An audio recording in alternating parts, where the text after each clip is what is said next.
Lei, Talo falava, Coach, good morning. Malolo soy for lovely. Lee, LJ, so excited for today's game between the Leone Lions and the Whangaitoa Vikings.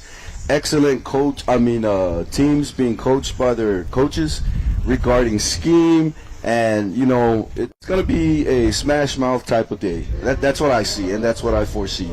That's what I'm predicting, because we both know that they run heavy. And I don't blame them. They have a very big offensive lineman. Big offensive lineman on both sides of the ball. Yeah, for sure. And it looks like Whangaitoa has elected, they've deferred to the second half. So they've elected to kick here to start our game. And so that's going to be the story for the coin toss. The Leone Lions, led by head coach Duke Edisaya, he squares off against the Whangaitoa Vikings and head coach Marvin Joey Josefa. And coach, we're very familiar with both of these gentlemen and a lot of coaches on their staff. This is going to be a big game here. Absolutely. In the past games, we talked about the RPO regarding Leone's offense, and there are flashes of the RPO, but like we talked earlier today, it's the connection between the quarterback and the receiver. It's not quite there. Yes. It's not, but when they do, or when they are able to get on the same page, it's going to be a very threatening offense. Oh, yeah. So as we see the Lions take the field, hey, before we get into it, Coach, just want to say great game last night. It's one of the best seasons of high school football I can remember in a long time. So you guys, the Warriors and the Sharks, put on one show last night. Oh, that was back-to-back last week, this week, winning by 2 points. Yeah. If you're a fan of the game in the audience, great football. Great football. On the sideline as a coach, oh my goodness. It's all about managing mistakes and maximizing where your players are most effective. Yeah, I thought that was very well-rounded football last night, and you guys came out with a win. Slim as it was, hey, man, win is a win. And, the story of this season is shaping out to pretty much be right now anybody's game. Absolutely. I'm with you on that one. But, and like I said, last week against Whangaitoa, nail-biter. Last night, Samoana, nail-biter. Some great football. Right. As the Vikings kick it off, this kick is going to go out of bounds. Well, not sure if the 15. I think it's. It went out. Oh no, he caught it and then he drifted out of bounds. He should have let it go. That would have brought it over to the 35. Yeah. So here we go. Number 10 kicked off for those guys. That's Solomon. Excuse me. Oh yeah, Solomon. Solomon Pese. How could I forget number 10? Yeah, so we got the Lions offense. They're coming out. Duke Edisaya, OC, and the focal point, like we alluded to earlier, is the quarterback. Yes, absolutely. Mr. Pau Pau, in past 3 games, throw was kind of high, a little bit off. So let's see if he's able to, finally zero in on his target. All right, Oscar Harmon is split up at the top of your monitor. He is a receiver to the right of the formation. This number 6, Jason Tofaiono, the running back, he is going to be a fun guy to watch here as they give him the ball in the first play, and there it is, number 23. Joey we're going to be saying, Jr. Yeah, we're going to. Let me tell you something about that game record. The kid had a motor, very powerful and explosive get-off, causing havoc in our game last week. He was a big problem for us last week. And there you go, first play of the game, none other than JJ himself with the stop. Yeah, so, but he's the two-way guy that is typical for Whangaitoa. Yeah. They basically have one of these like every year. So we got second and long. Give it against Tofaiono. They want to establish this running game. And Tofaiono doesn't get much. Back to the original line of scrimmage. And that was Joey Jr. again on the stop. Yeah, they're running right there. And I think Coach Edisaya trying to test this defense out. So it looks like it's 3rd and 8 for the Leone Lions in their own red zone. Let's take another look at that. Yeah, Joey Jr. does a great job of spinning off of the blocker, realizing that the running back was heading to the backside gap. Great play by Joey Jr. So now we got 3rd and 9. RPO action. They want to throw it short. This is Afisivalu, and Durantic avoids one down the sideline. Durantic gets a block from Harmon, and he's going to be brought out of bounds at the Vikings 35. However, we have a flag. So like we were previously talking about the RPO, it looks like Mr. Pau Pau has done the fine-tuning throughout the weeks, because I can honestly say that was probably the first connect I've ever seen him do all season regarding the RPO. Great first pass. Great first pass. And, you know, a lot of these quarterbacks, the OCs like to get them in rhythm with these short passes, as we see on the replay. And it was a simple hitch route. One-on-one to the outside. It looks like it was a cover 4 by the Fungai Tua Vikings, because number 11 had a lot of real estate in front of him when he caught the ball. Now, let's see if we can identify that flag. Is he going to catch a block? All right, we got the white hat says it's first down, Leone. They're marching it back, but still first down. I wonder if that was a clipping. Ooh, and we have a player down. Yeah, that's Durantic, who had gone down. He's been dealing with an injury. I spoke to a few Leone coaches, so we'll see how they fare with him. But yeah, man, that's gonna be the story of the game for the Leone Lions defense. It seems like, offense. It seems like the funky defense, especially last week and now this week, they keep them guessing very well. Yeah, and I totally agree with that.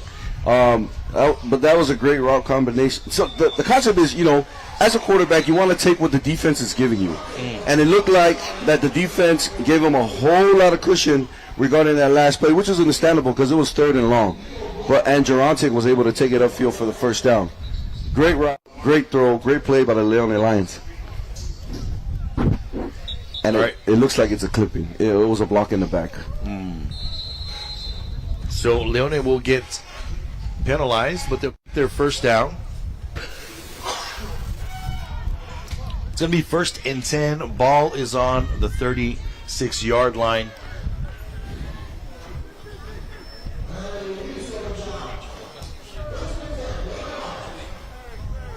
Shotgun. And they get it, and this is going to be Samuelu, and Julius turns it up the field. Goes cross country. And who was the first one in the backfield on that last play? Joey Jr. Joey Jr. The one thing that what makes Joey so effective is that when he blows that guard or the offensive line off of the LOS, that blocks the pulling lane, as you see on this replay. Joey takes his guy literally at least 2 yards from the line of scrimmage, and that disrupts blocking schemes and everything. So, fortunately for Leone, number 7 was able to cut it to the outside and get him another first down. Julius Samuelu.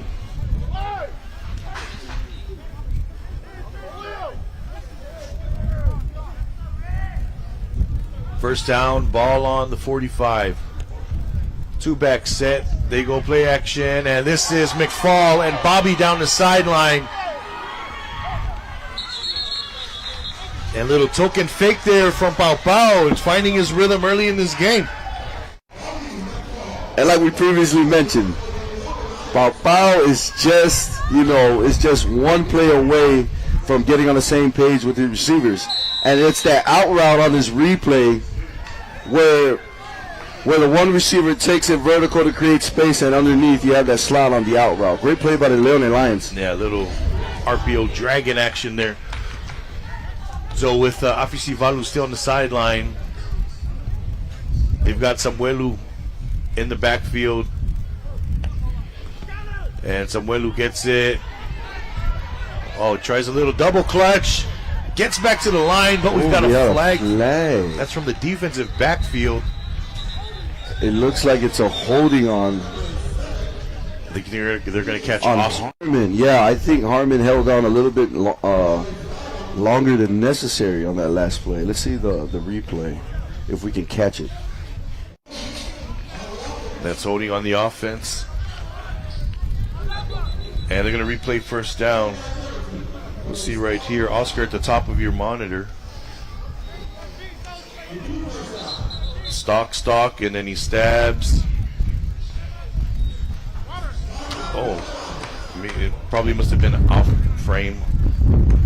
Yeah, it was off frame. I mean, it's a concept you would think that it's easy to do as a receiver blocking in the open field, but you don't know where the ball carrier is at. So when you feel that you have that DB locked in the block, but as the running back's making his way to the outside, you have a tendency to kind of tug as the defender tries to pursue towards the outside, and then very susceptible to the holding. But I didn't see anything on there. Yeah. Maybe, but it was kind of off screen. So see if we can get a better angle over here at the top of the screen with. So going back to what you were saying right here, when we're locked in as receivers, the DB is going to tell us where he's going. So, right there as they go off frame, everything looks clean. It looks clean, yeah. But then again, the ref probably had a better angle than we did. So. Right. Holding against Leone, took it back 10. 1st and 15. So we got same formation here, except they flipped the running back. So Julius is now sidecar to the right, 1st and long. Oh, they want the slant, and it's Oscar. Oh, and you got to catch that. Yeah. Hit him right in the hands. I'm thinking Oscar kind of knew that there was a safety at the top. Being that the ball was placed so high, that's kind of like an easy target for that safety to kind of get the big hit. Check this route out. Here's a quick positive. Oscar to the left right there, and we might not be able to catch him run that route. Top of the screen. I think it was a slant. Yeah, great one-step slant, made a great move. There's another angle of that route if we could see it, but yeah. Ultimately, at the end of the day, we got to catch the ball. And the receivers, you want that ball right in the front of you as you catch it in stride, so you can keep your footing regarding yak yards after the catch. Here we go. Fake it again. Javontic slips, but he gets back up, and obviously Valu lowers the shoulder, and wow. Oh, ball's out. Ball's out. The back judge says the knee was down. There's no indication. Looks like the knee was down. Yeah. Let's see if we can catch it on the replay. Oh, this is great action here. Look how Javontic slips, and Gabe just gets it out there. And this is it right here, man. There's no stopping that guy, dude. That's a big boy. All right, so he still has the ball in possession. Lotu comes in with the hit. Yes. Yeah, from this angle, knee was down. Looks like the knee was down. Ball carrier was down. 3rd down. So now 3rd and medium.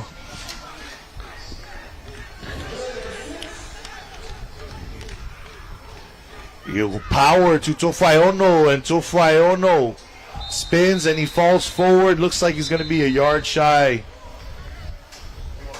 or a little bit more than a yard shy. It's going to be 3rd and short. And the first to make contact, Joey Jr. Joey Jr.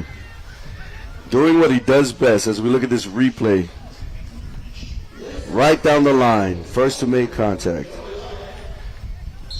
But great play by the running back, able to bounce off of that first tackle.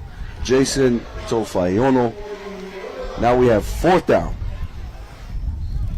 The other Jason Lotu, number 11 for the Vikings. He's going to be very busy as well today. Vikings showing too high look, but we've got a flag. Looks like a false start. Ouch, man.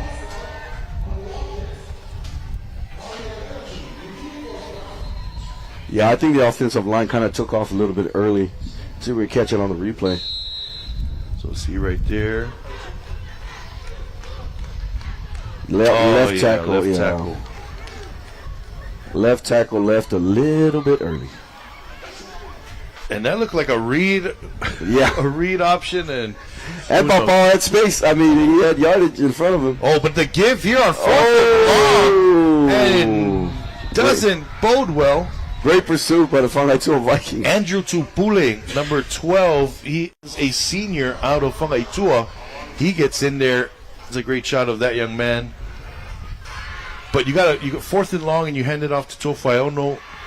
There's Jason Lotu, number 11, who's going to start, and then number 12, Tupule, going to clean it up. It was a great play on the far side DN because that was the reman on the option. He stayed at home, and Papa, if that end crashes hard, he's pulling it and hitting it to the outside. The end stayed at home. The other choice is to give the ball to the ball carrier. Linebackers were very disciplined. Were playing down the line of scrimmage. Great play by the Fangaitua Vikings defense. All right, here we go now. We see number 7 quarterback for the Fangaitua Vikings. That is Tusi Erifasa. He is the junior signal caller here as he gives it to his running back. That's number 26 through the hole, Miguel Lotu. We're going to be seeing a lot of Miguel today. This Lion defense, Sidiai Amasoe, the star. Fish. Yeah, man, he's going to be busy. I want to go back real quick to Tusi on this last play. He's keeping an eye on that crashing D end as well. So he's like, he is this close to pulling it, or Joey also giving him the freedom to do so. Because, that's one thing as a DC this year, you've come to recognize that there are a lot of mobile quarterbacks in our ASDO season this year. That is the understatement of our football season. As they run this right up the middle, it's going to be a 4th down. And, going back to mobile quarterbacks, it's like every team needs to have that guy right now. Because, and I remember watching something like the evolution of the pro quarterback. I was just all drop back then. Yeah. And it was a Lane Kiffin thing. So Lane Kiffin was like this pro-style offense guy as we check the replay. And he sort of evolved. Now he's at Ole Miss, and he's running spread and shred and RPOs and stuff like that. The speed at the next level is ridiculous. Or even you can say at high school in the States, it's all about the speed. Like, from talking to Frankie Louvu, and that's why the position, the Sam linebacker, has kind of disappeared, because the Sam linebacker is your big backer that's a run stuffer. Yeah. And, from talking to Frankie, Frankie's like, Coach, right now it's all about speed. The more, the quick, the faster linebacker that's able to rush, run stuff, and get into coverage. +5 following that encroachment from the Lions. 3rd and short. Shout out to Frankie Louvu as he handed off. Oh, there's that pull. There it is. As he gets a 1st down, he's going to be wrapped up and brought down. Number 5, that's Hendrik Salavea on the tackle. And we just talked about it. And I'm pretty sure, Tusi has a great relationship with his head coach, and he tells the head coach exactly what he sees on every play. So on this option right here, they're reading that end, and he was crashing right on the running back, and Tusi takes it to the top. Now, if that topside receiver was able to seal that DB, that might have gone to the house. So we got 1st down, and this is a run, and this is Anaya Muritawa Opele, and Muritawa Opele fighting forward. That's a power run from the power back. They're signaling 1st down, and it is. These offensive formations was the extra blocker in the back, the fullback, the fin back. With the D-line, the interior linemen really need to be disciplined with controlling the line of scrimmage. And right there, you saw that fin back peel off as they released the end. Yeah, that's Albert Tupule. A little split zone action there. Exactly. And then it's usually that bigger ball carrier that can seal the end, allowing the running back to bounce to the outside. So that could be the adjustment. Maybe they get back in that formation, and instead of seal, we run RPO, and then Albert goes out to the flats. But over here, it's we are one-on-one, and that ball sails out of bounds. Fangaitua might be looking for a flag, but I don't think the ball was catchable. Yeah, it wasn't catchable, and plus they were out of bounds by the time the ball got there. Right, and running this defense here for the Leone Lions is Coach Alwyn Sorensen. So we have Fiso is a very athletic individual. He knows that, in the past, that's all he's been doing is high pointing the ball. And during our game last week, he was able to make a big play. Oh, yeah. Corner was there, but he understood, if I want this ball, I got to go up and get it, climb the ladder, and that's what he did. Great receiver for the Fangaitua Vikings. So now we got 2nd and 10. Coach Sorensen He's got a post safety, single high, looks like man or could be cover 3. However, we have a tray formation, trips right here for the Kvzk Vikings. Ball's on the left hash. Tusi looks right, doesn't like it, goes up the field, Espesi, but it's not there. And he takes it up himself, gains a few yards, going out of bounds, making it 3rd down. Everyone was covered. Very composed. I mean, Tusi has great composure. In the pocket, out the pocket, he seems very comfortable with the ball in his hand, making great choices. And on this last play, as we look at the replay, he was looking to the right, didn't like what he saw, and then scrambled. Let me see if we can see this real quick. All right, 3rd down now. Tusi's back on the field.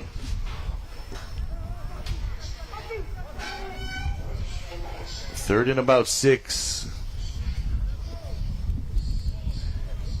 And okay, felt like Tua's doing something a little bit different. Kind of looks like a Keith Leuta type of offense.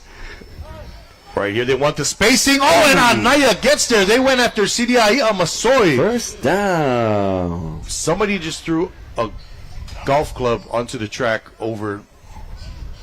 That came from the roof. Sorry, folks. But yeah, sorry, if you check the replay. So number 3, Anaya, he's matched up with CDI as the number 2 guy. So they put the apex guy there, and yeah, you know, changing on the alignment. Oh, we're back in action. First and 10 for the Kvzk Vikings. Great looking play there. Great hitch route or comeback route by the Kvzk Vikings. Anaya Mulitao Pele. Now they got another read play here on 1st down, and Tusi slides. So going back to the way Tusi plays the game. Man, the kid is very comfortable and confident in the pocket. He understands his reads. And on that last play, he recognized the end, crashing hard, pulls the ball. I'm pretty sure as he was running to the outside, he was hoping that Kvzk would seal that receiver. That's a great job of that DB. Whoever that is over there, he held up the receiver and made the play. Just 1 block away. Tusi is 1 block away from taking that read option to the house. So we got 2nd down, twins to the left, cross action in the backfield, and that's a hard run. Mulitawa Opele, looks like it. Yes, it is Anaya. And the split zone action is one of my favorite concepts as far as running the ball. So much misdirection going on. Yeah, especially on that. Oh man, on that split right here. back. So instead of the H-back being behind the line, you just sit him right next to the quarterback, run the same sort of concept. And yeah, as a DC, you know, it's a headache dealing with multiple blockers in the backfield. So it always comes back to the backers and the D-line, understanding their assignments, understanding what they see, and trusting what they see so that they're able to make the play. 3rd down after the motion, they give it to Lotu. And here's Miguel sidestepping his way, finds a lane and gets a 1st down. Now they are in the red zone, 1st and 10, big red machine. That was a great job by the defensive line boxing in the runner. The backer was kind of out of position with the fill. As we look at the replay, with that fill not being met, running back was able to cut it back and take it for another 5 yards. Very important that the D-line and the backers understand their assignment with boxing it, filling it, and creating the lanes for these backers to attack the ball carrier downhill. Songi Tupuola, number 58 on that pool there, helping open the lane. As now they got 2 deep. Does Leone, and we're going to pass the ball here. Faitua. Oh, we got to. Yeah, that was a block in the back on Anaya. Right in front of the legend himself, Lucia. Right, and in front of the official, that's going to get called all the time. All day, every day, and twice on Sunday. And I think that brings us to the end of the 1st quarter.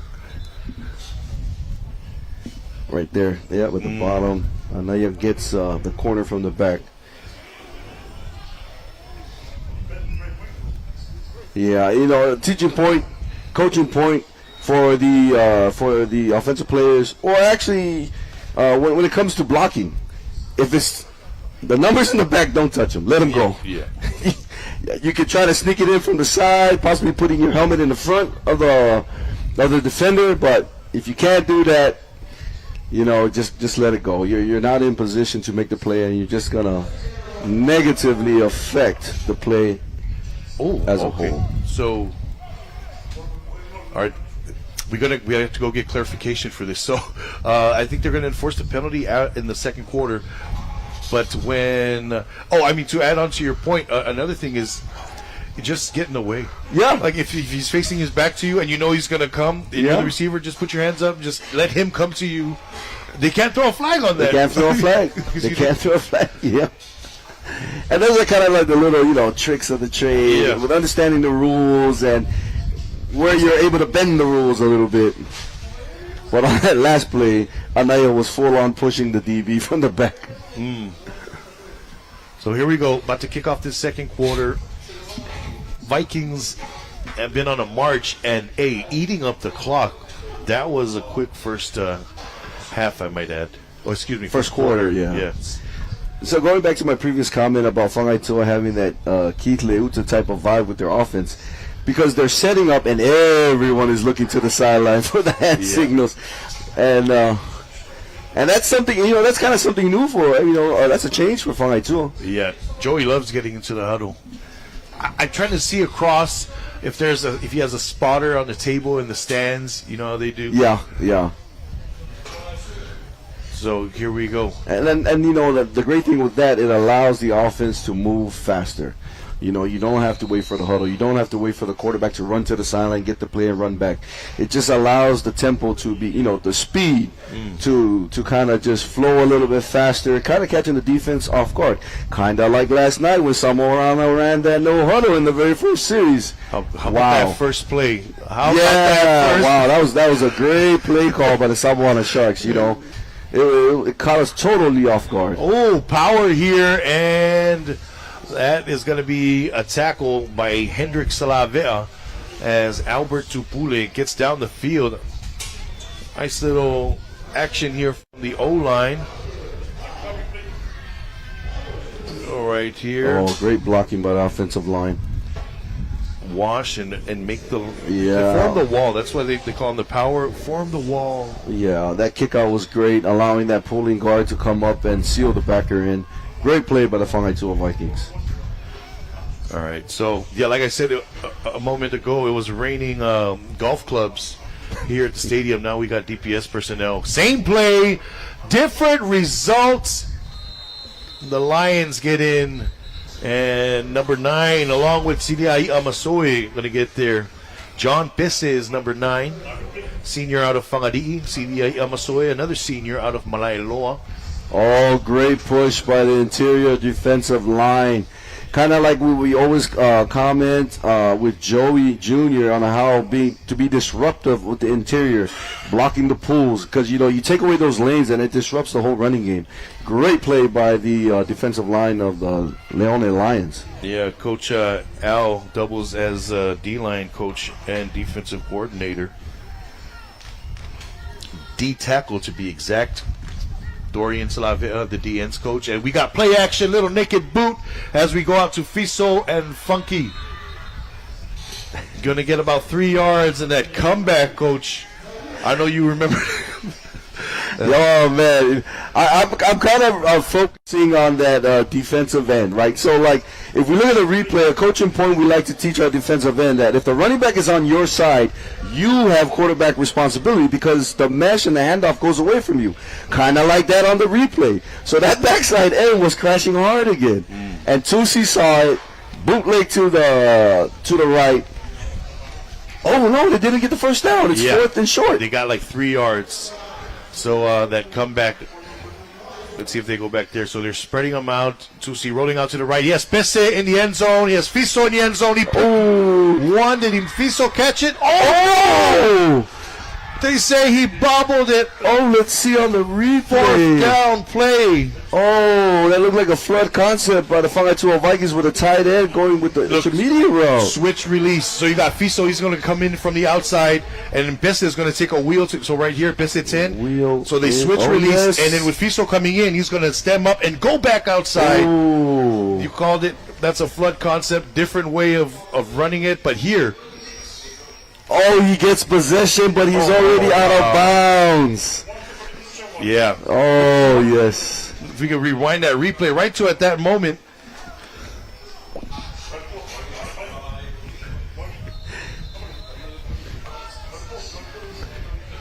All right, okay. Well, then after this first down play from Leone. But yeah, so it's going to be Pau Pau handing it off to Tofaiono. But the defense, they're stingy. They get there.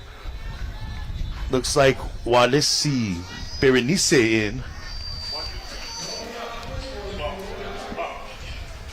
Great play by the Whangatua Vikings D-line. All right, and then as we take a look at that catch again. It's in the air. It's coming. It's coming. It's sending it from our studios in New York. Yeah.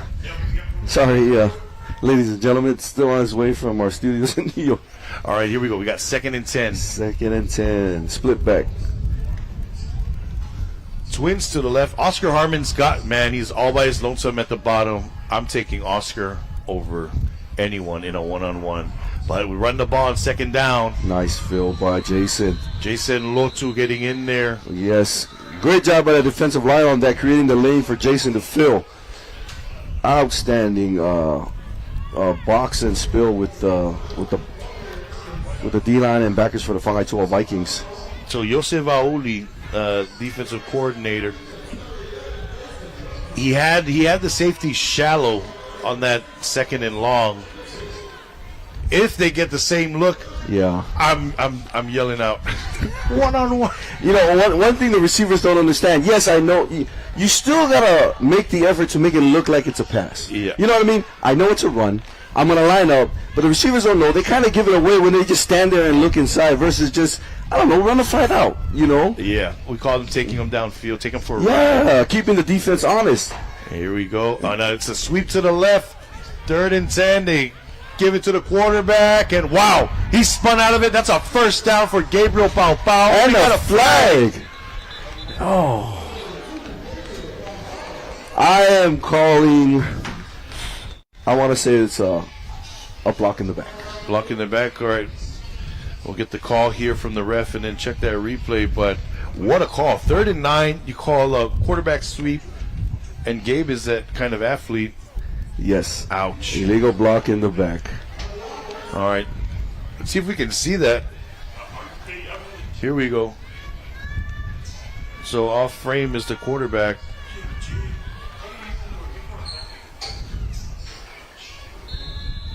Let's see if we can find that block in the back. Maybe it was that. Yeah. Oh, yeah. He is. pulled him down from behind. behind. It was a little bit of WWE action. Yeah. With that, I think it was the left tackle that came out on that. Ouch. So that hurts him big. Well, I mean, here's the positive. You get to repeat almost exactly what you just did. Yeah, same situation. So here we go. Looks like Samuelo's in the backfield. Fake it to Julius. Oscar comes out. But we've got the receiver running upfield. Oscar in the open. Oh, when they get there. High. I mean, like, we've talked about this in as we first started the day, that a lot of Pau Pau's throws have been kind of high. And unfortunate for them, it seems like it's always when he's trying to connect with Harmon. Harmon with the double move. Yeah. Takes it back to the inside and just a little bit too high. Harmon catches that, it's to the house. Oh, yeah. Right down the middle. There's nobody there. Guarantee. On that previous play, it looked like the safety tried to come over and double team Mr. Harmon, but it was a bad angle from the safety because he went towards the outside. Understand the leverages with your corner. Corner has outside, you take the inside leverage. Perfect double team because if he cuts in, you have it. If he cuts out, corner has it. They call it brackets. Yes, sir. Yes, sir. But on that last play, bad angle, Harmon takes the inside on the double move. Fortunate for Whangatua, misconnect between Mr. Pau Pau and Harmon. I got to say, aside from that lone rusher that made it through, that's like a good 3 seconds. Yeah, from he had the time. O-line. He had time. I'm pretty sure Gabe is beating himself up right now.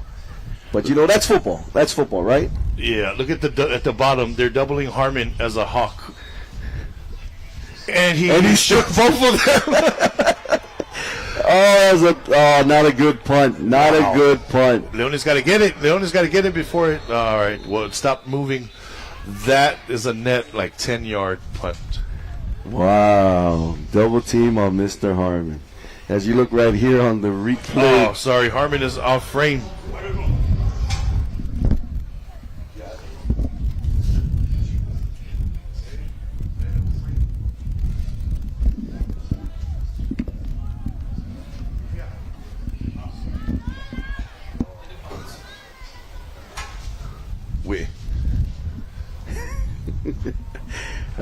A little bit of technical difficulties there, but we're good to go. So, Faitua with amazing field position. See what they do here. Another Trey right look, and they're going to go split zone again. Ow. Lotu. Yikes. Not sure if the turf monster got him. Mr. Folletti, number 19, was able to come in and... Oh no! It was a turf monster. Yeah, it was the turf monster. And you see that action right there with Tupule. Yeah. How the end just lets him go 19. Sometimes you pull that, Tupule's wide open. Yeah. Quick dump off. Yeah, number 19, another one. Fato, wow. Filetti. Go play action. Tusi slips. End zone open. It's Fiso. Oh, it's a touchdown. Touchdown. Oh, that was a great pump fake by Tusi on that last play. And it's those little movements by the quarterback that kind of freezes the safety. Yeah. But these safeties have to understand assignments, and that's on that pump fake. The flat route is not your job. So here's that little Harlem shake right here. That's to great. The flat. Oh, Slot and then he fade. just takes it deep. Yeah. We had a lot of that the last night with my safeties last night. A lot of freezing on the great catch. That was a great play by Sylvia Fiso. Joey Jr. in the backfield trips right for Tusi. And now we've got a delay of game on the offense. So going back to that last play with the safeties, understanding that the short routes, the backers and the corners, the intermediate routes are your star players and whip linebackers. The deep is yours. Stay home. Stay true to your coverage. They flip the trips now. It's trips to the left. Tusi wants the one-on-one whip out. Oh, not able to get pick. That route there by Fiso. DB was not fooled. Yeah. So we got right here. It looked like Fiso slipped as well. Right there. Lost balance. Oh, that could. Yikes. That slip might have. All right. But nevertheless, 6-0 is the score. Fangaitua leads it here in this second quarter with about, I want to say 32 seconds left in the second quarter? Yes, sir. Oh, wow. That was a quick half. We check with our time.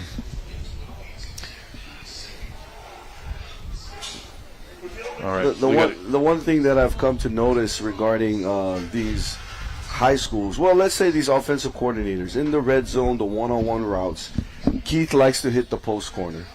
Joey likes that zig route where it's an in and out. And, those routes are very difficult if you don't, as a corner, if you don't understand that you got to be physical off of the line of scrimmage to disrupt timing. Because that's what those routes are. The post corner is a timed route. The in and out is a timed route. So as a corner, you need to understand that right off of the line of scrimmage, you got to be physical with the receiver, throwing the timing off, and being that it's in the red zone, it's to your advantage. It's small space So that allows you to be physical, and if you're able to reroute these receivers, you would get a win. And when it comes, it's a win for the DB. All right, so we've got these guys kicking off, and yeah, went by pretty fast this first half. A bit quiet here at the vet for today's game. Everyone's busy concentrating. As we got Harmon from the 13. And Oscar looking for a block. Brought down at the 44-yard line. That was a great return by Harmon. You know, any return past 35 is a great return. And I tell you, man, these guys, that's number 11, but number 10, Solomon Apese, I'm waiting for him to have a breakout play here, because it seems like these Vikings, it's always 2, it's always 10. Yeah. You know, it's always one of those guys. And on both sides of the ball. Exactly. I mean, you know, Joey maximizes his star players very well. He understands and he knows when he wants to go to them. He knows how to set them up. And, you know, great coaching on the Whangaitoa side of the ball. You got Gerontic Afisivalu in the slot to the left. He might be coming in motion, and he is. Oh, jet sweep with a lead from Gerontic, and here is Tofaiono. That's nice. You call that escort motion. That wide zone with the escort from number 11 gets a good chunk of yardage there. And Gerontic's alignment was off of the ball quite significantly, as you can see on the replay. And that's usually a signal for the defense, the linebackers to see and knowing, okay, there's a motion coming. That's a great deal there. 52 coming in on the pool. That's Jarrett Taumua. So, got second and about 2 now. Great looking first play there. So Faiono still in the backfield. Now they bunch up the trips to the boundary. So we got trips bunch right. Split receiver all the way to the left. And they go flip to Oscar. Little reverse counter, and Oscar trying to chase out of bounds. Sideline, excuse me, as he gets out of bounds at the 26. And we've got a flag. Goodness gracious, a flag. Was that like another block in the back? If it is, the kids got to understand, your players got to understand, if it has nothing to do with the play, stay away. Stay away. Just let it go. The play is gone already. Ouch. So we'll get the call, and we'll just take a look at that replay. Block in the back. Oh, man. That was a great misdirection. Here's Harmon hiding in the bunch, and everyone goes to the right, and he sneaks underneath, going back to the top side. And great job by the effort by the receiver, trying to seal in the DB. Now let's see if we can find that block in the back. Oh, 56. Oh, and it was gone. Like it had nothing to do with the play. Yeah, they got 56 with a block in the back. Wow. Well, I mean, they're still in plus territory. However, now we got encroachment on the defense. You know, one thing, going back to that last play, if Harmon is not in his usual alignment, there's something fishy, right? Like, first of all, one, you are not going to have Harmon block. So you got to have your, like, antennas going off. Like, there's something coming. There's something coming. And sure enough, great misdirection by the Leone Lions, where the whole line, or everyone goes to the right and only the pulling guard and Mr. Harmon take it to the left. I mean, like, those are like the little coaching points you want to teach your backers. Like, recognize it, right? Because either Harmon's a running back or he's your ex-receiver. Now, if he's in the bunch to block, that's not going to happen. There's something going on. Wow, so we got 1st and 5. Play action down the field to Bobby McFall. Low pass. Oh, it's intercepted. Pass is picked off by Giuliano Mano. And Funky gets the ball back. Great play by that defensive back with high pointing the ball and timing it. I think Gabe put a little bit too much air under that because McFall had a step. Had a step on that DB. And you usually want to hit the outside shoulder towards the pylon on them types of routes. You're throwing to the sideline. Yeah, kind of throw it, because if the receiver don't get it, it's going out of bounds. Yeah, but it's very easy to look at it in slow motion. Yeah. But I mean, Bobby just looked like he was he was out of position. But at that point, both of you are staring at the ball. As a receiver, I'm going to fight through the DB. Yeah. I'm going to do whatever I can. I'm playing DB. Or that Moss, or I'm going to make sure. Yeah, if I'm not catching it, I'm punching it out of the DB's hands. Exactly. Yeah. So, wow, great play by the DB. 1st and 10 for the Whangaetua Vikings on their own 5-yard line. I think this Giuliano might be related to Joe Mano, former Marist standout, now playing professional rugby, as they go slant to Solomon Apisi. It's coming. The Vikings are looking for it. Number 16 matched up against him. That's Joseph Aifesili. Oh, Solomon Apisi is one double move away from taking it to the house. And if I know Joey, he's setting it up where it's going inside, and then he's going to fake it to the inside and give Apisi the in and out. Let's see. Leverages to the inside, too, on that corner. And give it to Miguel, and Miguel Lotu runs right into John Bessie. It's going to be a gain of about 3, bringing up 3rd and 7. That's kind of an interesting alignment for that corner, being that he's 5 yards off of the LOS, the line of scrimmage, and your leverage is to the inside. You kind of usually want to have that inside leverage with the tighter coverage because you want him to flush him to the sideline. So let's see if Joey sees that alignment. Miscommunication. Wow. He avoids the rush, gets it out there to Pule. Oh, that looks like an illegal man. Let's We just talked about the rule this morning. So go ahead, LJ. Educate the fans on the rule. I think they got it. Umpire threw a flag. So here we go. Okay. So a lineman cannot leave. You got 3 yards behind and 3 yards forward. That's the free block zone. So once this happens, they're clearly out of the free block zone, and the receiver is beyond the line of scrimmage. Ball travels beyond the line. That's an illegal man downfield situation for the Vikings. Umpire threw the flag. I believe that's what the call is going to be, as the white hat signals Whangaetua timeout. But yeah, if we can go back to the replay, if there's a wide shot of the replay as well, so we can paint the picture better. Yeah, and we just talked about it this morning. The key component to illegal man downfield is the ball catcher. As long as the offensive player that is catching the ball is on the line of scrimmage, or behind the line of scrimmage, them offensive linemen can be 20 yards downfield and it's still good. So see, the ball catcher's beyond the line of scrimmage clearly. Linemen, they leave here. This is not a good angle, but in the previous angle, clearly they left the free block area. Yeah, see, there's a lineman right there. Yeah. So this is what they're going to talk about, and White Hat is going to assess it right here. I think it's a good call. And there you go, ladies and gentlemen. Coach LJ Solo educating you on the rules of illegal man downfield. I mean, because there's a lot of misconception with the rule. I mean, because all they see is if the outline is downfield, hey, illegal man downfield. But the key component is the ball catcher. All right, here we go. This is the angle. So the free block zone is 3 yards behind the LOS, 3 yards above it.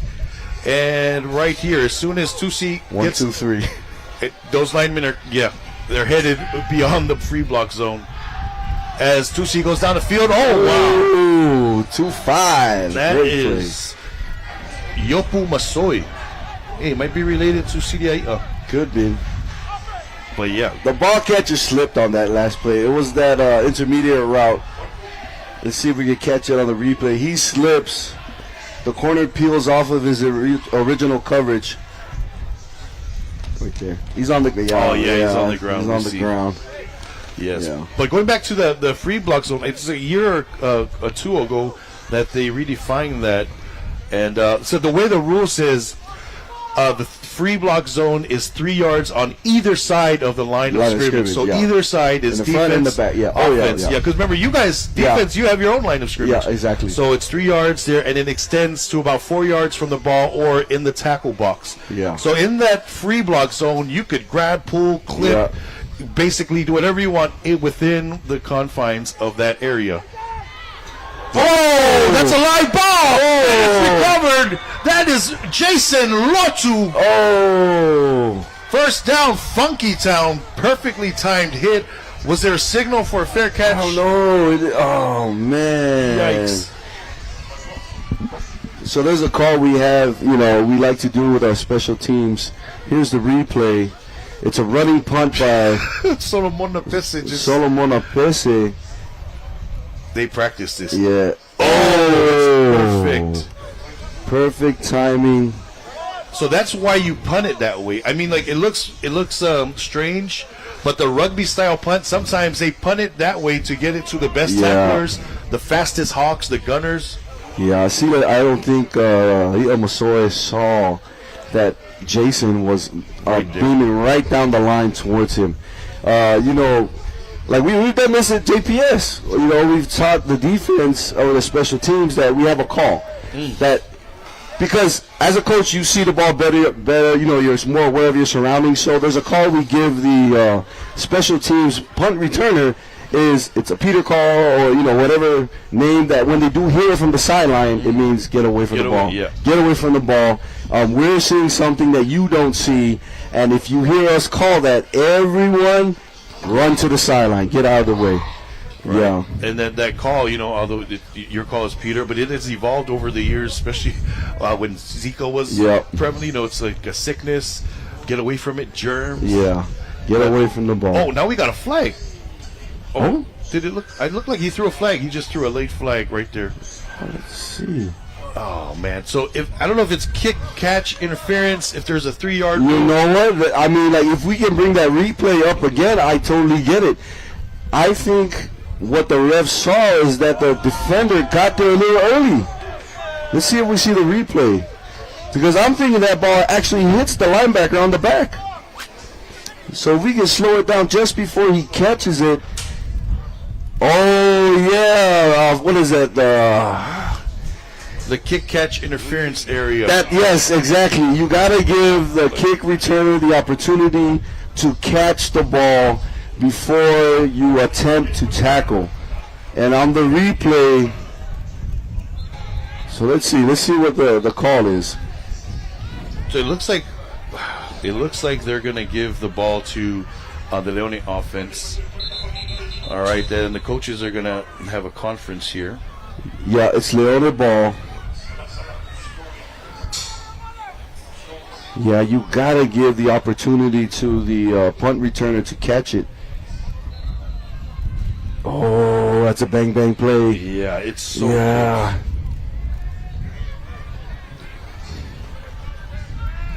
close. But still, is there a catch zone on that punt return?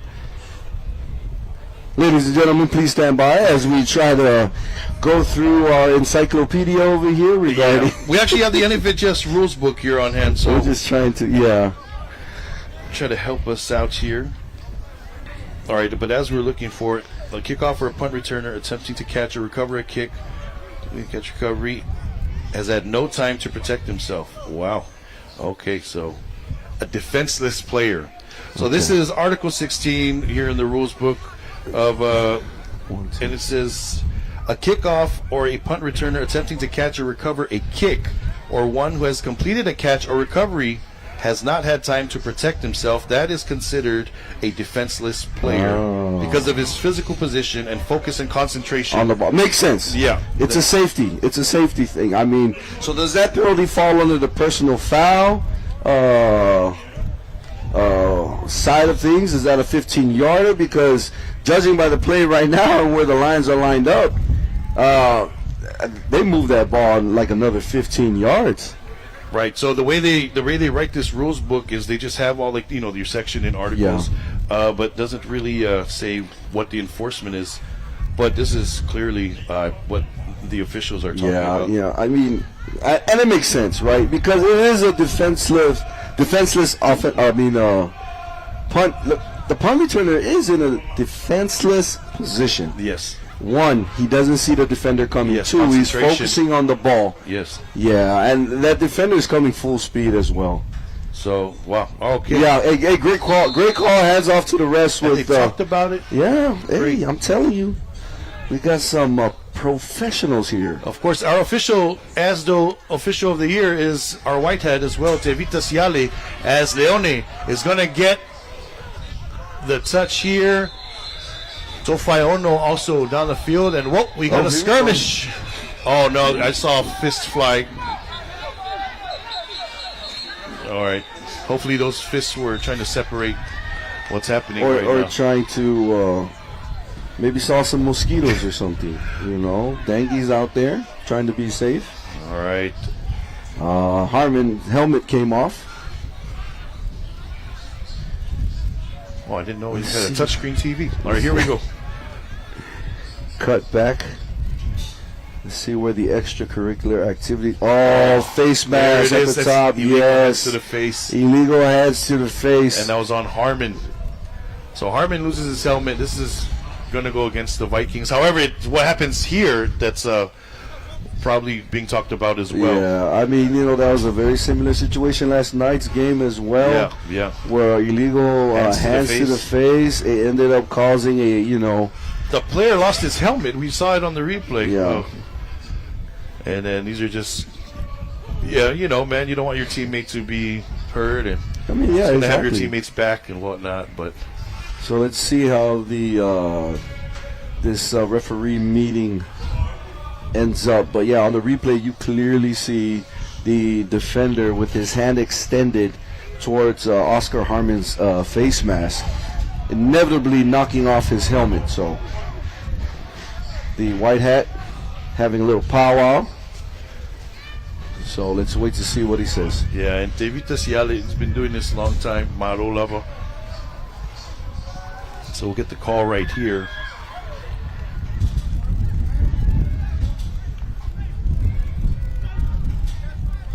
Dead ball foul.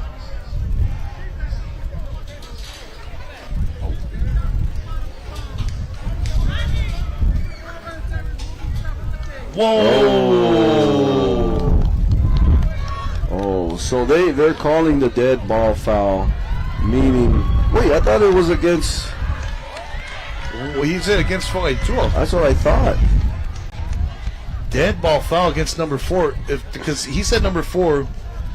The Vikings don't have a number 4. Yeah, but this is going to be my point. They're calling it a dead ball foul, meaning it was after the whistle.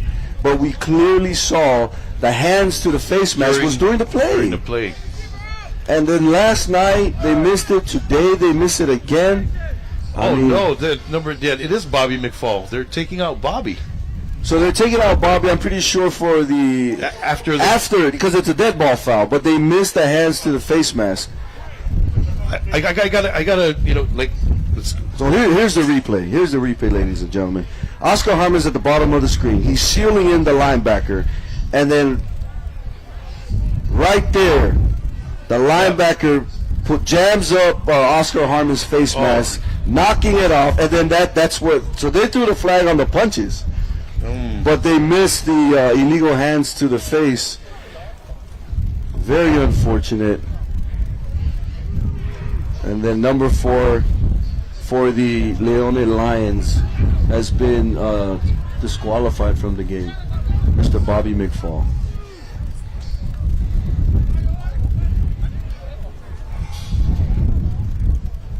So yeah, I'm not sure if I always thought you needed 2 personal fouls to get an ejection. Yeah, I mean, because you know they'll do this like this is number 4's first. Yeah. The game. This next one will be removed.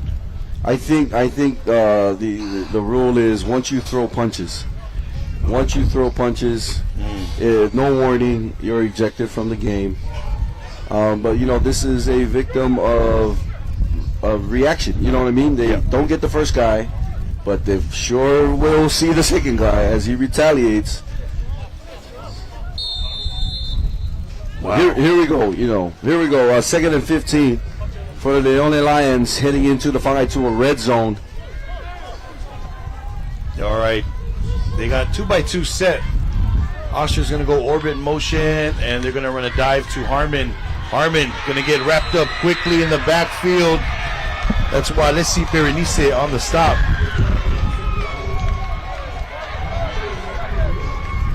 That was an interesting play. Usually when you have motions that kind of, move out of the ordinary. You want to add some speed to it because it's you want to confuse the defense. But on that one, Kvzk Vikings defense played it very well. D-line was disciplined. There goes that number 23 again. He's going to be busy all day. He's a problem. He's a problem. That should be his nickname, Problem. 23 problems. 23 problems. There you go. Nice. We got it. Here we go. Third and forever. Fake it to Samuelu. He goes to the flats. Harmon is there. Harmon makes the catch. No, he doesn't. Complete. Does not survive the ground. And we got fourth down for the Leone Lions. So about 5 minutes ago, I misspoke when I said there was 32 seconds. We couldn't see. I couldn't see the 5. So. Oh, okay. Makes sense now. That makes sense. It's the longest 32 seconds ever. Well, we have 2 minutes and 1 second remaining. 2 minutes remaining as we look at that. And yeah, this is going to be it's going to be an interesting halftime here. Kind of what we figured coming into this game. Yeah. No one's going to be clear. Usually when the big schools play, it becomes it's always a good game. It's always a good game. Twins to the bottom of the formation. Gabe in the gun with the split back. Gabe looking downfield. He's got time. On the run. Pass is caught. That's Julius Samuelu. And Samuelu avoids a couple. He's short. He's short. I don't think he realized that was the original line of scrimmage marker he was looking at. Yeah. Because he dived down. He wasn't fighting for extra yardage. He caught the ball, makes a move, and he kind of just dives down. So I'm thinking he's mistaking the original line of scrimmage as the first down marker. There, Gabe moves up in the pocket. And if you look here at the very end, he makes a move, and then he gives himself up at the end. And drop right there. Yeah, I don't think he realized that. Or he didn't realize it was fourth down, maybe. I surely hope that it was the former. the former. Ladies and gentlemen, to play football, you have, a lot of things going on. Yeah, situational awareness. Our student athletes are some great individuals. Here's Solomon Apese. Ow, and he gets cut down. Number 16 again. That is Joseph Aifesili. Been active today. He's a junior out of Vailoa. Makes a good play there. It's a minimal gain of about 3 yards. Great job by number 8 setting the edge. Ferretti Ropati. And then you also have the corners attacking down the line, extending the line of scrimmage to the outside. Great job by Mr. Ropati. So we got Twins to the right, and this is dangerous. They got Pese and Fiso on the same side, and it's 2-on-1 basically. Oh, but they don't go. Safety. Intercepted! Yeah, wow, great job by the safety. Oh my goodness. Oh, did he drop it? No, he spiked it. That's a pick. Oh. Wait. Well, we didn't get a signal. I'm confused. Let's see over here. No, it's a first down. We just didn't get an official signal. So fake it to the jet sweep. So you're gonna run a post, and you gotta read the middle of the field. It's one high. It's one high. Yeah, it's ideal for that post. Maybe a double move to the outside, But yeah. Oh, okay. General rule of thumb is, middle of field closed, throw to the outside. Middle of field open, look toward the middle. Yeah. Was that Solomon Apese on the right? That was number 2. So we Fiso, yeah. So Fiso did a double move, but he was running directly towards the safety, one high. Great defense. Oh my gosh, we never even shouted him out. Sorry. Oh man. All right, we'll get that number for the safety. Horrible. I'm sorry. I think it was 2-7, so Sayako Fusi on the interception, but here we go. Bow, deep downfield. He has Julius, who makes the catch. Gets down. Clock is going to stop. Clock is stopped at a minute. Is it? Excuse me, 34 seconds. 34 seconds. They only calls a timeout. So here's this. Check this catch out. I love this. He catches the ball away from his body, Great throw, nice scramble here. Yeah. But Samuelu, boom. That's how you catch a football. And he held on. The one great element with that play is Bao moving out of the pocket. That totally messes up the coverage because now your secondary and your backers are like, oh, he's going to run. So they leave coverage, come down, opening up the zones, and Bao eyes always downfield. Yeah. Finds the receiver. First down, Leone Lions in the Whangaitoa Vikings red zone. Great play by Gabe. And, this seems to be like something with the Lions when the defense does well, like Coach Allen's defense just got that pick. The offense is going to spark. It's momentum, baby. It's momentum. And it's a thing, like legit. You can feel the momentum when it shifts. When defense makes a play, the offense feeds off of it. Vice versa, offense puts up 6, the defense feeds off of that. And I totally believe in that. Momentum, man. In the game of football, that's totally a thing with performance and executing assignments and motivation as well. And that is indeed Mr. Kofusi who gets that pick. And speaking of motivation, we got less than a minute left here. Gabe looks right. Oh, doesn't like it. Double clutches, resets. Oscar in the end zone. Not there. Pass falls incomplete.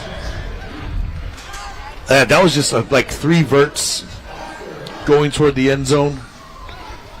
How's he going to look at that? All go. He had a dump off to Samuelu, but wasn't able to get there. And it's just all Vikings in the end zone. Oh, and Oscar had a chance. Yeah. He had a chance. But guess who disrupted the quarterback's timing on that last play? 23 problems. Yeah. 23 problems. And they moving him around too. Second down. Gerontic goes in motion. And Gerontic on the wheel. Gabe doesn't see it. Gabe can't get away from the rush, and that's going to do it. Walesi Berenice going to get that credit as he came through big, and that's going to stop the clock at, it looks like an 18. It looks like 18 seconds. 18 seconds, yes, sir. It's another look at that. 1,002, 1,000. That's a. I mean, O-line. I think the most that we asked from O-line is 3 seconds. They gave the 3 seconds. Yeah. So can't really put that on them. But a great rush, nevertheless. Ouch. Got to watch out for that little late action there. A little late. I mean, so this is like, I don't know what to say about this. The refs, you kind of want to blow the whistle once that quarterback, is wrapped up. Yeah. Player safety. Keep them up. Yeah, keep them up. I mean, we all see that there was a good wrap. That was going to be a sack. But then, maybe they're thinking, there's a chance, let him make a play. I don't know. And that's sort of like, that's why their job is so hard. What's the threshold? Because as coaches, we see all the time, like, if they blow the whistle early, we're like, no. But then they blow the whistle late, we're like, how are you guys saying that? What are you doing? Yeah. Hey, shout out to the refs. Sacrificing their time and efforts, in the heat. Call the games for the future of American Samoa, our kids, our student athletes. Hey, here's that formation again. You got Noah Moala, the single side over there, and they bunch it up with Oscar here at the Z. Oh, but we got a motion here. Tofaiono. Oh, this looks like an interception. Oh, Jason drops it. Harmon raises his hand. Harmon all by himself on the right side. Wow. Yeah, he was. So Harmon's right here at the bottom. He goes in and then comes out. He runs a 7 cut. Oh, he goes up and hits the outside, but I think the safety that was over the top. Oh. Yeah. No, he was covered. Number 2. Yeah. He saw the balls in the air and then he left Harmon. Yeah. So they're gonna put Fiso on Harmon. That's the defensive game plan here. I would do that too. Vikings. That's a great adjustment by Mr. Woolley. Speed for speed. Here we go. Harmon hiding again in the bunch on the right. 4th and long. See if they run the same. And Vikings, they bring an extra blitzer. And there's the corner. Coverage downfield. They try to dump it off, and that's going to do it. We got 2 more seconds remaining in the half. Vikings are going to get set to come out and probably kneel. I don't see a big play here from Coach Josefa. Right now it's hot out there. The players are running across the field. Very important for the coaches to get on top of this hydration. Because hot days, usually by the end of the third, we have players cramping up. And, like we've said in the past, those are avoidable injuries. Managing your hydration for your players. So, coaches, don't forget. Tell your boys to drink. All right, well, as I said that they might come out and kneel, they're lining up in the shotgun, and it looks like they're going for it. Switch verts, and it's down the field, and it's Solomon Lapesa in the end zone! Touchdown, Fungai to a Vikings, the switch release. Let's see the replay on that. Nobody does it better than the Vikings. I'm just going to say that right now. The way they run this switch release, especially with Kvzk and Kvzk, they're at the top. Kvzk is going to go on the wheel. Boom. Out and up. Yeah, and then Kvzk is going to bring that safety in, and just late reaction from the DB. But that cannon, though. Tusi got a deep ball. Oh. And he put it in the position where only Kvzk can catch it. So this is why I'm in the booth and Joey's calling the plays. The former NFL guy. But during the summer when we had flag football, Joey will always bring his kids with him. Yeah. So, after all the flag football is done, then he would see Tusi working with the receivers, and it's paying off. Oh yeah. It's showing that Tusi, Kvzk, Kvzk, they have the connection. Scary is Tusi and Kvzk are coming back next year. Oh, and up the middle is Anaya Muritawa Opele, that's Andrew Tupule. Gets in for 2, and that's going to do it. That is the end of our half, folks, and the Vikings just extended real quick as we take another look at that replay. Albert Tupule gets the 2 points. We are going to take a break and come back at you in about 15 seconds. Don't go anywhere. You're watching Asdo Football on Kvzk TV.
tàu việt trên tâm xe kéo ra mà tù bà sợ họ chú lên đây bà bùng mà bà bẹo cô chỉ bà bọc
Sanafalava about to kick off second half action here as Sawi Afiso gets this return and he gets hit hard out of bounds.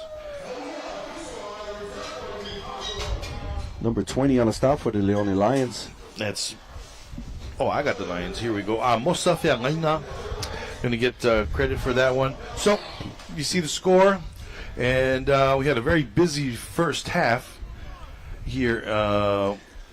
Yeah, it's great defense on both sides of the ball. Yes. And then, so we had gone to, we had to do some research here in the break. We had a player that got removed from the game. He's disqualified, number 4. And we'll get to that right here.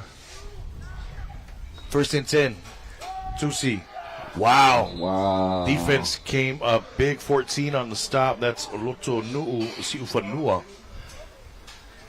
Big play there by 14. So back to the disqualification. Oh, yeah, so the disqualification, it's a flagrant personal foul. Yes. So there's another one where it says 2 personal fouls, then the player shall be removed. However, if the official deems that the first personal foul is flagrant, then he can make the distinction to remove that player from the game. So that's what happened there. Triple option action here, and Tusi doesn't pitch the ball, holds the ball very dangerously, coach.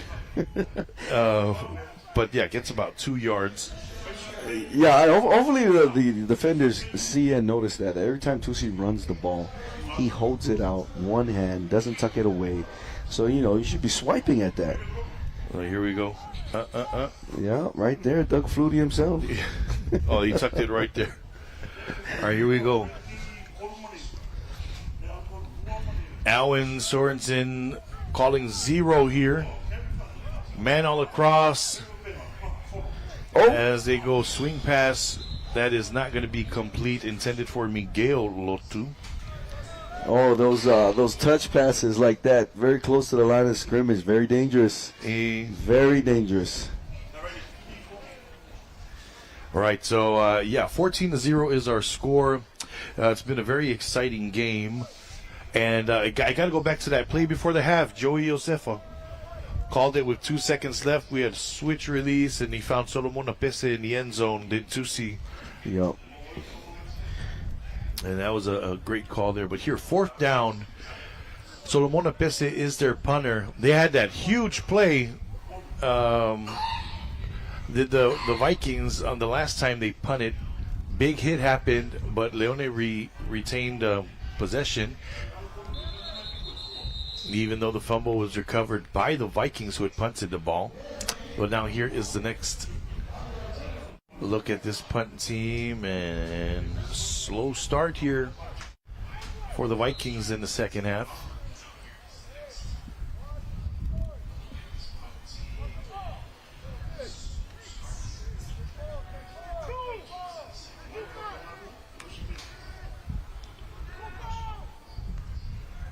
CDI Amasoy in the back. And that punt is going to go out of bounds.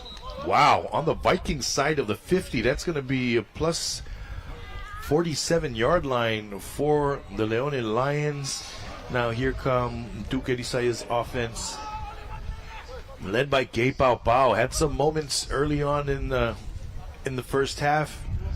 A couple of times went for Oscar, not able to connect. Yeah, a lot of his throws, they're still kind of high.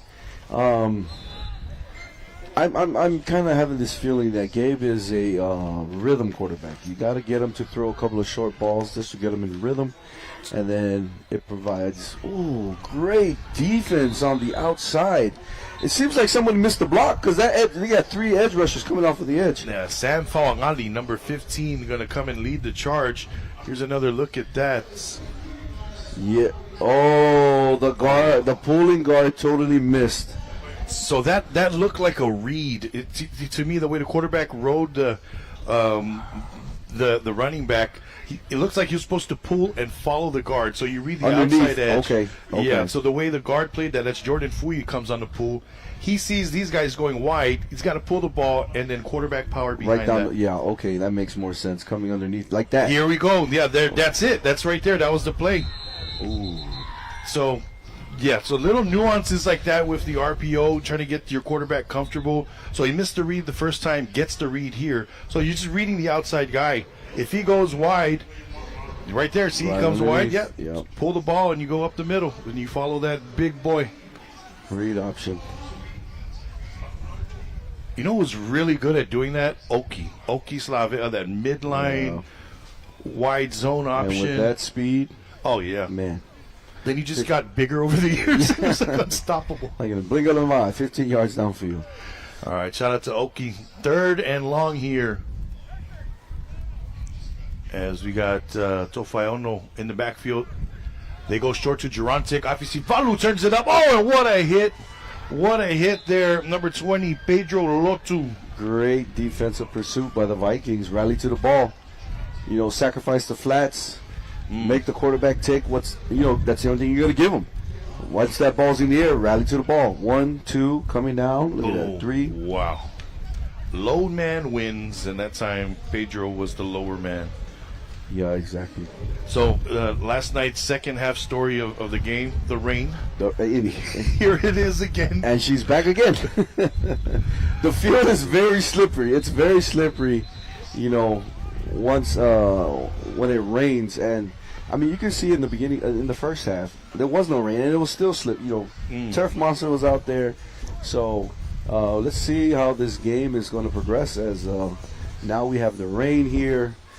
It's going to get muddy. It's going to get slippery. I do foresee not too many passing. Yeah, and then now we got to look at how much it's going to impact both offenses. Well, I'm looking at it like, do we go under the center now? And if we do, are we going to, you know, what approach are we going to take? Because we don't know how the quarterbacks, how they can throw, you know, with a wet ball. We've never seen the wet ball never drill. seen that wet ball. So we, you know, we sort of see it here. Last night, I'm convinced Hans Malala does the wet ball drill every day at practice. That guy was throwing the ball like it was nothing, and it was pouring rain. So we'll get to see here in this situation. Well, but towards the end, I think it was Amisone throwing the ball. Yeah, sorry, Omisone, right after. Yeah, he was throwing the ball. So, and then now you got to go to football types. I love the balls that Tafuna uses. You guys, Leone is using one as well. The rubber. Yeah. You know, not rubber. Sorry, the leather. That leather ball, man. The ones that are like $500. Yeah, well, And there it those is. ones. Yeah. And right there, the weather's already starting to affect the game. Bad snap on Leone. At turnover on downs. Ouch. Oh, my Yikes. goodness. All right, so 1st and 10 now with the Vikings. They get primo field position yet again. And here we go.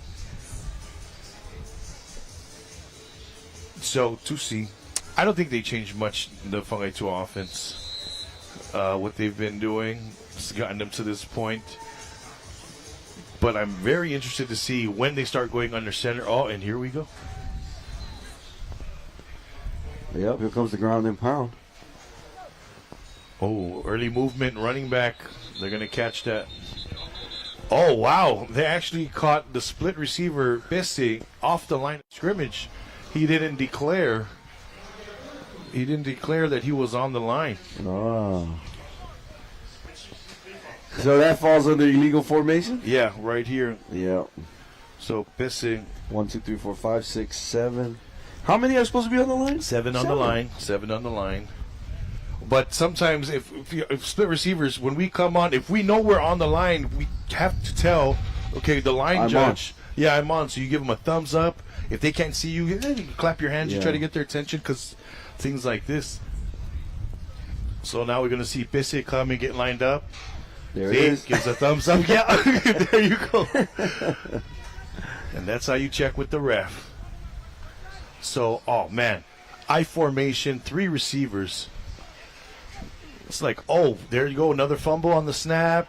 Tusi Oh. gets away from the rusher, gets a block from Tupule, cuts it back in. Ball's in the air! Oh, intercepted. On a ball!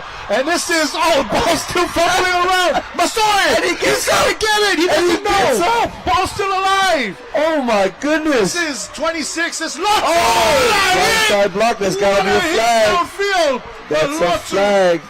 He's going to run toward the end zone and be brought down at the 5. Yeah, it wouldn't have counted anyways. Blindside block against the Whangaetua Vikings, but Masoi giving up on the play, mad at himself for losing the ball. Situational awareness. Situational awareness. You can't have that. You got to be disciplined enough. Oh, very unfortunate events for the Leone Lions. So, all right, let's try to break that down. So, ball, Funky, run, fumble, ball goes to Leone. Leone fumbles, ball goes back to Funky, and then we've got a big blindside block that's obvious. That's going to come back, but Vikings get a fresh set of downs. Oh, man. All right, we'll look at the replay after the if officials they show the replay, you see Masoi loses the ball, and then instead of chasing it down, he stops. Oh, sorry, unsportsmanlike. Sorry. It was that blindside block. But he stops and he starts to express his frustration while the game is still going. Someone got removed from the game. I think it's that blindside block. You know, we talked about it, the discretion of the white hat. So you go to ball types. You see this ball this is a rubber composite ball. This is what the ball bounces like a basketball. You cannot get a good handle on it and watch. Boom. As soon as you try to squeeze, it'll slip back out. So here's Masoi returning the ball after he intercepts it. That's an interception, ladies and gentlemen. And then he loses it again, and it goes, and then he stops. You see that? Yeah. The ball is in, and there's Masoi right there expressing his frustration with losing the ball. But here comes that blindside block at the top of the screen against, right there. I wonder if we can get a number. Oh, no, that's Sawia. Sawia Fiso has just been removed from the game, disqualified from competition. Yeah. So just to tack back on regarding your comment with disqualification, a lot of people think that you have to get into a fight, an altercation. No. Being disqualified from the game is at the discretion of the white hat.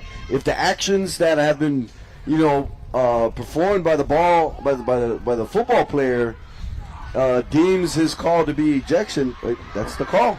Yeah. Speaking of, Tusi Edifasa getting positive yardage, gets a block, and Tusi still on his feet, runs out of gas at the 45, and we've got a flag. Fumble. Oh, and it looks like it's a fumble as well. Oh, they're saying the ball carrier was down. Oh, yes, ball carrier was down, but we got a late flag, and this is interesting.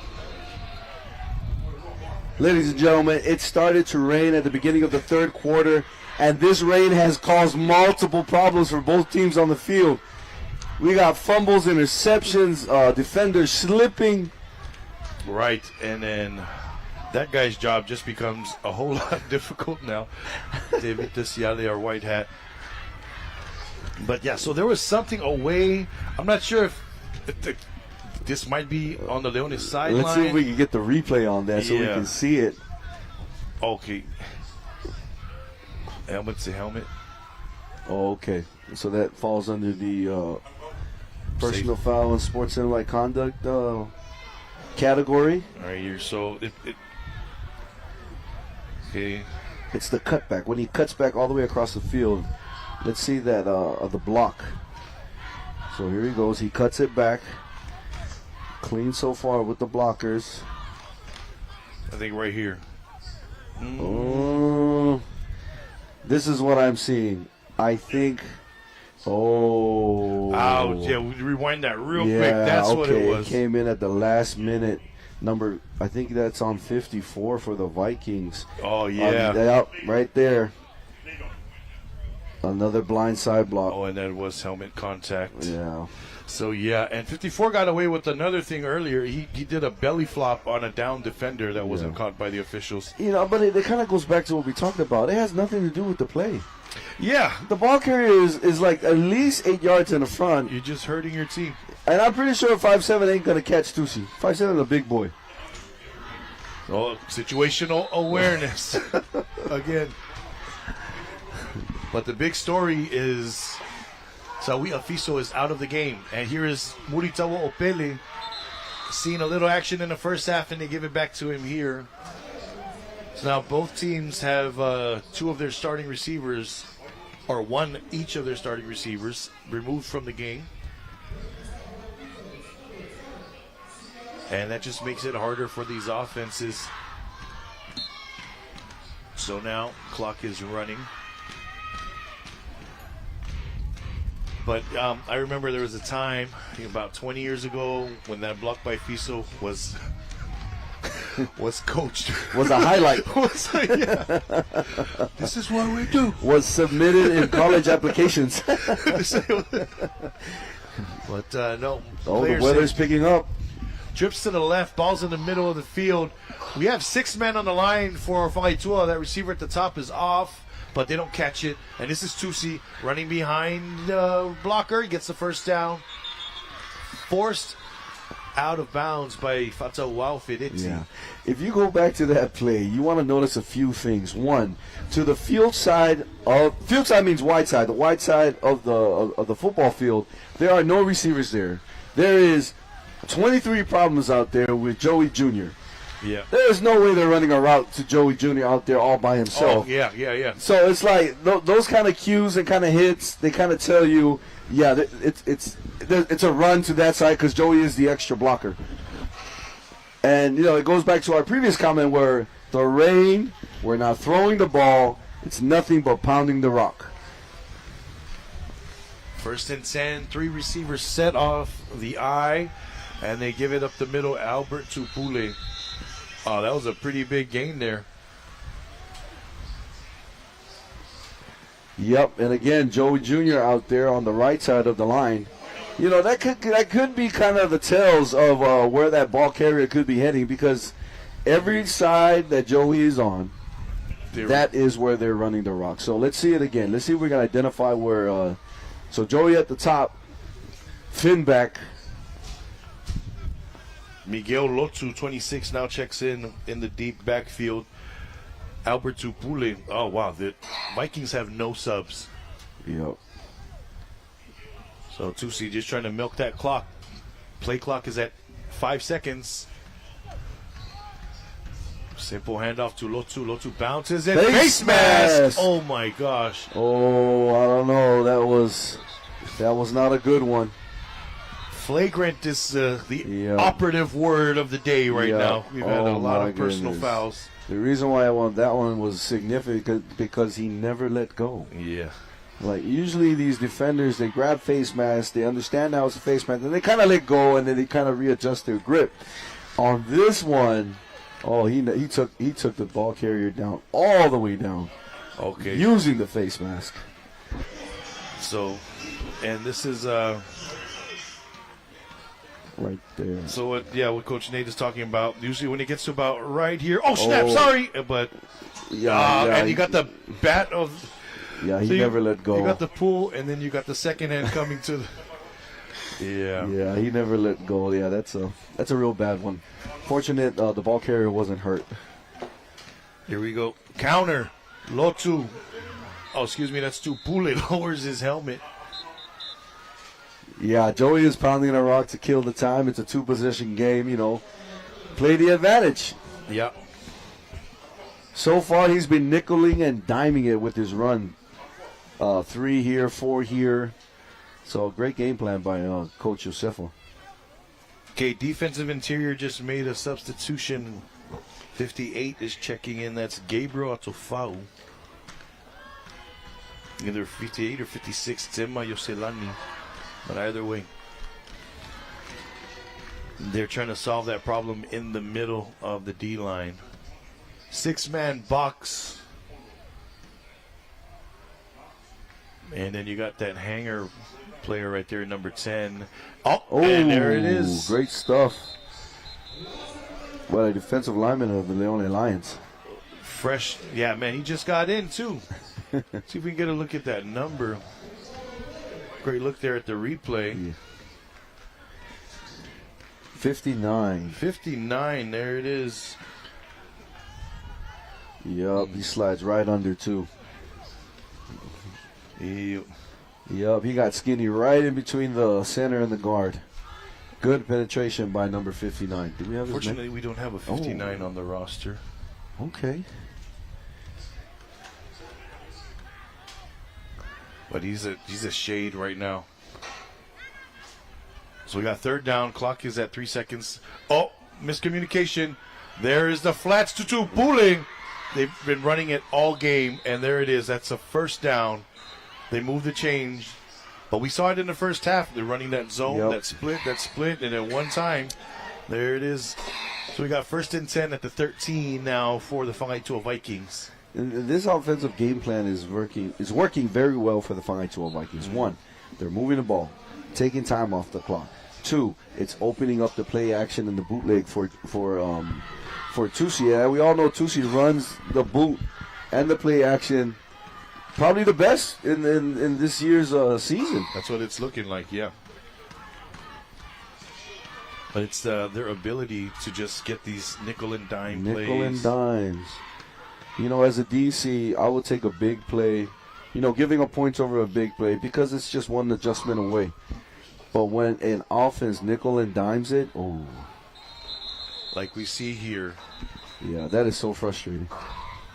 That's a gain of about 5 yards. So there's a nickel and then a dime left to get into the end zone. It's going to be 2nd and 5. Still get a first down if they get it to the 5. This power is working out. And now with the threat of the boot, you got your end. Yes. Now what you got? He's going to, you know, the eyes are going to deceive him. Because if they're moving the rock up the middle, 2, 3, 4 yards, the end is going to lose discipline and he's going to forget about the bootleg. And I know it's coming up. Oh, gosh, here's Lotu and Miguel in the end zone. Touchdown, the Vikings. Funky Town gets their third touchdown of the day. And it was just matriculating down the field. Oh, that was a great sequence of plays by Mr. Yosefa, keeping it simple. On the defensive side of the ball, one thing you want to do is you want to match the numbers in the box. If the offense is giving you 7 in the box, you want to at least have one shy of the numbers, you know, depending on your coverage. But on the pass, it was 6 against 7. I mean, a couple of times it was 5 against 7, and the numbers favored. Yeah, the numbers favored the offense, and they have that extra blocker. So, and then on the defensive side as well, you want to move the safeties up. If you're in the red, move your safeties up. They run it up the middle. D-line gets there. Our score remains 20-0. Whangaetua. Yeah, so like I previously stated regarding the red zone, there's no use for your safeties to kind of be in the end zone. You're basically saying, I'm in the touchdown, I'll wait for you to come. You want to play your safeties a little bit tighter because you have less space to work with, and real estate-wise, it's in the advantage of the defense. So safeties play a little bit tighter, help on the run.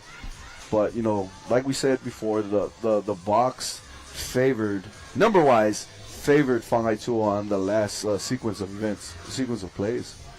Great play calling by the Whangaetua Vikings. So we got 1 minute, 16 seconds left in the third. A lot of time. 3 touchdowns must be scored for the Lions here to get within range. But, yeah, I think at this point we got to open it up as far as the offense is. The Lions' last game against the Sharks last Saturday, the last time they played was the Sharks. That was a great game, down to the wire. What was the score? 8-7, I think. 8-7. Right? By 1 point. But the ball was in Gabriel's hands at the end of the game. And missed opportunities. Yeah. You kind of want to get back into that situation here, figure out how to fight back and get on the board.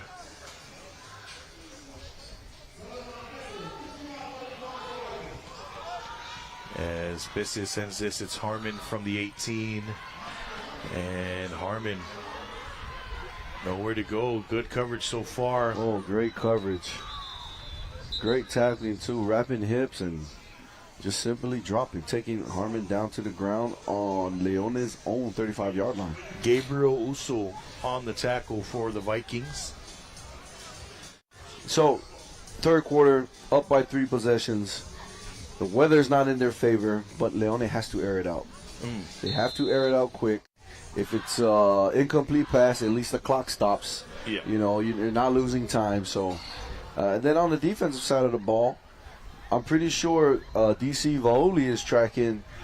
If they're going to move the ball, they're going to move it running because the time is going to work. So we want to keep our defense playing the pass for the majority of the rest of the game while they have 3 possessions.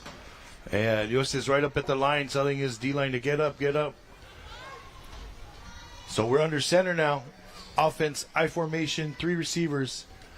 And they run into Harmon, who gets met quickly in the backfield. That is number 15 on the stop for the Vikings, Sam Fawangali. So if you look at the replay right here, the interior lineman drops down right away, right? So high school rules, as long as that quarterback is under center, like we talked about the box, right? 3 forward, 3 behind, you can actually cut the offensive lineman right off of the snap. But the catch is the quarterback has to be under center. And it's not a dirty play. It's quite safe, actually. And this is a technique that goes on to the next levels. But that when you do that technique, it kind of interrupts the offensive lineman with their sequence of blocks. Second down. Under center again. Cuts the line one more time. And here's Harmon with some space. Harmon gets to the second, third level, brought down just at the line to gain, and they give him the first down. First down. Yeah, and with that cut technique it becomes a safety issue when the interior lineman resets, meaning he stands up and then he goes down and dives into the legs. That's the no-no regarding that. But if he's in the 3-point or the 4-point stance and he dives forward towards the offensive lineman, that is legal, and that is actually a technique that is taught to interior linemen. I think they call it a swift, actionable motion. That's what they say. There's like no cut, question. Yeah, cut is a bad word. Yeah. It's collapse the line. How about that one? Well, it's in the execution of the technique is, you got to do it intentionally. Like, this is what I'm going to do. Like you said, you can't get up 1 second and then then dive into legs. No, it's off of your initial position where you're collapsing the offensive line as they try to move along the line of scrimmage. See how the defense, they like to find loopholes in any way we can. Well, this is it's an actual call it? A famous technique in the goal line, right? On the goal line stance. That's where you pinch the middle, collapse the line, and leave the running back to be one-on-one with the backer. So here we go. First down, pow. They want to go quick screen, and this is Harmon, and there's so much traffic there. Traffic. Yeah, there wasn't too much space for Harmon to move on that screen. I mean, and everyone was there, too, as we look here at the replay. Usually you want to go away from the party, but, man, the party's already there. Big 6-1. Hey, man. Just trying to get it in. So here we go. We got third down now. Third and 13. Same formation here for the Leone Lions. Now Big 50 is in at running back. That's Nicodemus Harmon. So going to be in there as a personal protector for the quarterback. Oh no, they're running the ball. Quarterback counter left, third and long, not there. And now we got the punt team coming out. So all kinds of disaster on that last play there. From the Lions, third and long, they ran a quarterback counter. Defense was ready. Oh, this weather is favoring Fangaitua.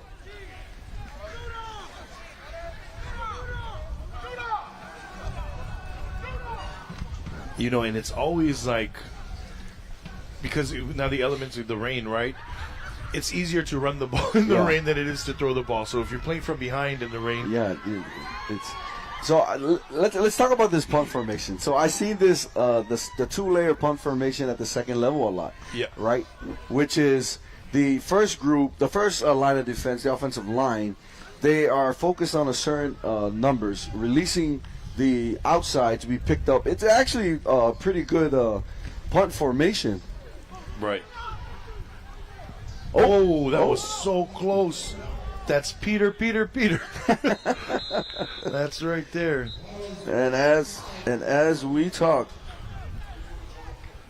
the turf monster and the rain, we're seeing a lot of slipping going on here. Yeah, but that punt formation, I remember when they started doing that, because, it looked a certain way for a long time. Yeah. And then these teams, they started getting like 2-yard splits, only 5 guys on, and then those 3 guys at the second wall.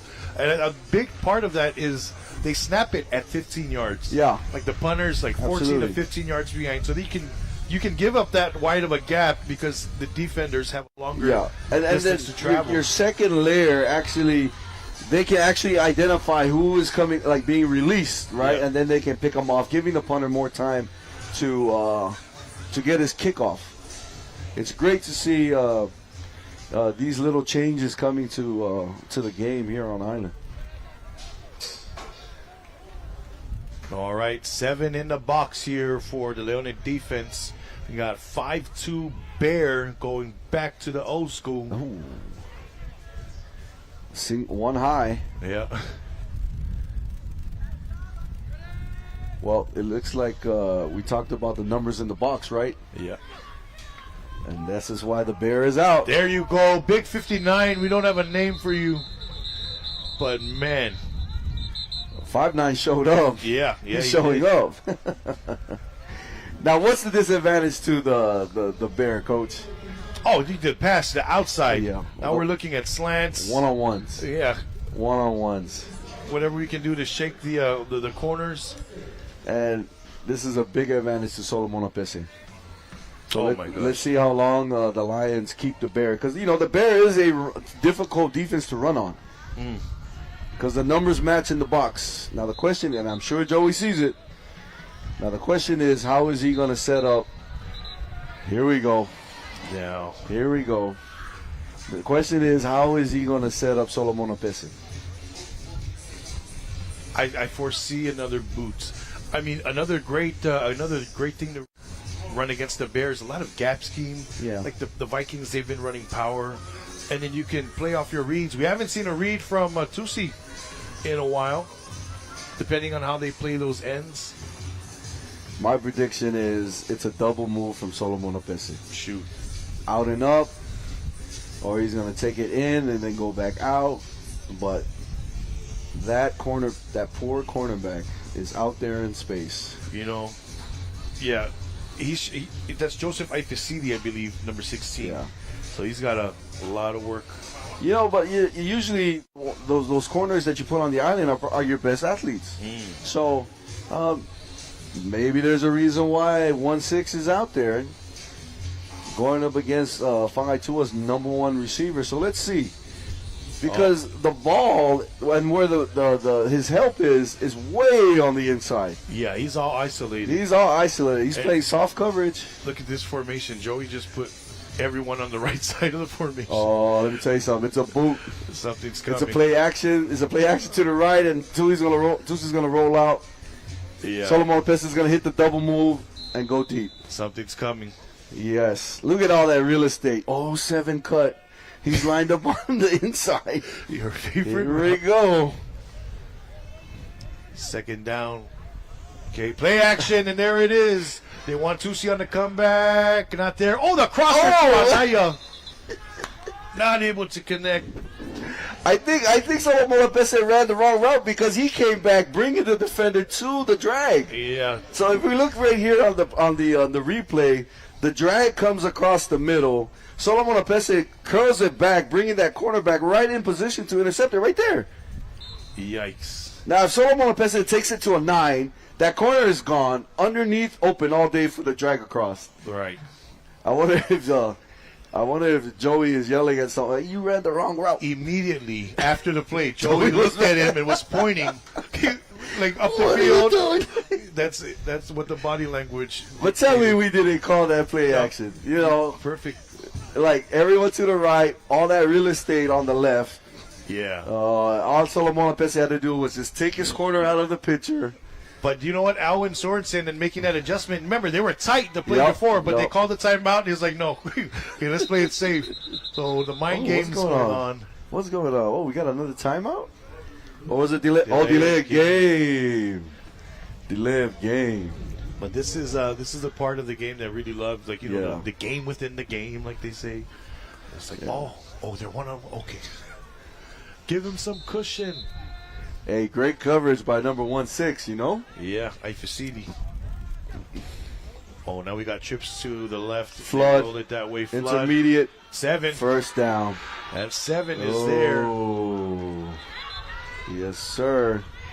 Flood concept, as we previously talked before in various games. Yeah. It's a levels type of route concept where you have one receiver on the flat, one on the intermediate, and one taking it to the house. The hope is to attract that. The read man is actually the corner. If the corner sits in the middle, because the safety is gone with the deep route. If that corner sits with the medium route, then the dump is underneath. Yeah. But if he comes aggressively underneath, because that intermediate route is a slow developing route, Yeah. then the dump is right behind it, as the Kvzk Vikings just executed. Great job on the Vikings. And it's important for that deep route, vertical Yeah. stretch to really take that defender out there. And here's the read, and he gets a block. And Tusi slips, monster. but gains about 9 yards. But you know, we alluded to that earlier too. You know, we haven't seen him Yeah. in the read in a while, and now they call that play, and yeah, had him on skates. Play action Tusi. That's what we're gonna call him. Play action Tusi. So you got Mr. 23 Problems with Joey Jr. and then play action Tusi. And if I'm not mistaken, guess who's coming back next year, Coach? Oh yeah.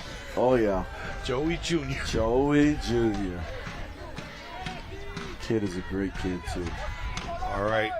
He's going to give it to Anaya. Oh. That might be a horse Yeah, collar. I don't know. It was in the box. If I'm not mistaken, there's no horse collar in the box, right? That's a. You know what? I don't know. But let's look at right here. Let's see. Is there a flag? Yeah, he grabbed it on the inside of the shoulder pads, right there. Yikes. Yeah. Well, judging by there are no flags on the play, I'm going to say I was correct. Go to a handy dandy rules book. But yes. There we go with the Vikings 1st and 10 on their own 40-yard line. Coming out with a Tusi in the gun, twins to the left, I'm sorry. Top of the screen. And here's the zone. And the zone gets blown up. It looks like the running back, is having footing issues as well. It's very hard for the running backs to make a cut. Like we mentioned before, the field is wet and muddy. And on that replay right there, you can tell he kind of slipped as he was trying to cut back to the right. So here we go, 2nd and 11 for the Vikings. It's going to be a long 11. We've got about 5 minutes left. 5 minutes, 40 seconds left. In the game or in the third? In the game, yeah. So we got a big receiver to the right. So that looks like a block. Oh, yeah, you got blockers. Well, let's see. But I'm calling them blockers because they're the big boys, so they're looking to run. Yep, there it is. And he runs behind that big. Wow. He's going to be forced out. Yeah. So we talked about these big receivers like Joey Osefa Jr. on the outside, and then you have also we got a flag. This is a super late flag. Oh, extracurricular activities. Refs are pushing the teams to their sidelines so the coaches can calm their kids down. But if we go back to the replay, what I was trying to say is, like, if you notice big individuals lined up as receivers, and they're not, receivers are usually fast, nimble, and if you have these big boys out there, those are hints to tell you, okay, they're the extra blocker, right? They're an extra blocker. And on that last play, Tusi keeps the ball, and then he extends the play all the way to the outside of his receivers on the right. right there. He cuts all the way around, and then the receivers collapse in the block. Now, I don't know if that's a design play like that, but That's how it turned out. that's how it turned out. And usually, big guys in open space, that just tells you it's either a screen or the run is headed that way. So now, on this formation right here, we have Joey Jr., 23 problems at the top. Yeah, he's in the slot. So let's see. All right, Whitehead is talking to the head linesman. Okay. Clock is stopped at 5 minutes, 18 seconds. Ball's on the right hash, Twins on both sides, and this is Lotu, who slips a tackle but then slips himself. That's no gain on the play. But we're going back to, so from the horse collar, grab inside or back, side collar, nameplate, we know all that, but there's no article about it being illegal in the box. In the box, so it should have been. All right. But yeah, man, these things are nice to have, man. And NFHS, as much as I love it, they make it so we can't print the rules book. You have to have like an iPad or a phone. Or digital. Yeah, it's digital. You can't put it on your laptop. They save trees. Oh, nice hit by, is that Fish? That was Is a he big like- one. Looked like CDI. Number 10. Yes, sir, it is. Man. CDI Masoy. There's another look at that. Squared him up good. Ouch. So, guys like that, you're losing the game. Yeah. And all hope is like, you still got to be 100%. Hey. You still have to play for You got pride. to, man. You got to. The mental toughness comes into play. All right, they're going to go, quarterback power. Oh, ball's out. Ball's on the ground, and it's still alive. Oh, I don't know. We got a pile. Fine to recover the ball.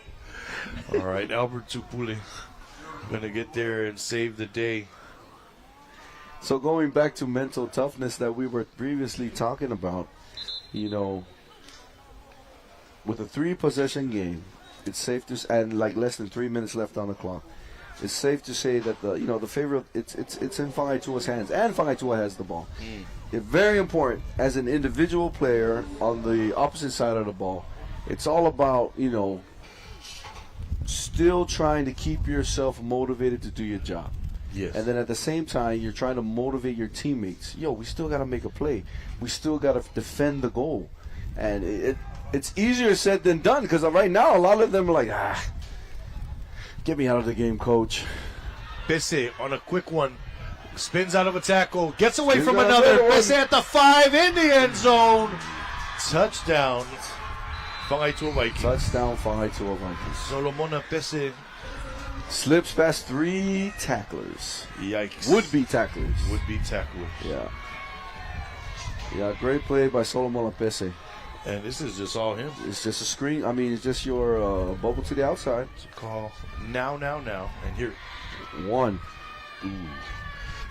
2. And then the last one, too Turns on the fast. Jets. Turns on the Jets. Solomon Lapese is a baller. But still hats off to the Leone defense. Still in there, in the fight. Duking it out. And the score right now is 26-0. Fang'aitua. We're going to go PAT here. Tusi is the holder. Pese is the kicker. Snap is away. Hold is down. Oh, Kick it's is blocked. Well, kick went into the back of one of the O linemen, but that D-line surged. Take your wins where you can get it, Coach. Yeah. Take your wins where you can get it. All right, so 3 minutes and 3 seconds remaining in the ball game. I did a little digging because we were wondering who's the backup to Gay Paupau. Turns out that's Bobby McFall. Oh. So he's not going to be available for the next game, which is a pretty big game. Yeah. It'd be interesting to see where they decide to go, especially game plan-wise, scheme-wise. You want to take care of Gabriel Paupau. Keep him healthy. Keep him healthy and that sort of stuff. It's first round is coming to an end next week. A lot of people are going to judge teams based on their performance in the first round. The one factor that is totally forgotten about or not even looked at is when a team peaks. Now, what does that mean? There's a certain time in a team's schedule where they peak, meaning they are running on all 8 cylinders and they're able to perform to the best of their ability. And it's a legit thing. It's a legit thing where coaches take into consideration the training, the recovery, and also the performance of the kids. Now, if coaches across the board can make sure or ensure that their teams peak right at the playoffs, very, very dangerous. Very, very dangerous. And I do know that Coach Duke and his staff are going to make the necessary adjustments for their team because they got a great team. They got a great coaching staff. And they're going to ensure that the Lions peak at the right time so that they are competitive. Because I think this year the playoffs is top 3. Yeah. 1 sits, and then 2 and 3 vie for the championship game. And then there's also that 2-week break during the Moso'oi week. Yes. Yeah, so, still early. It's still early in the season. It's still early in the season.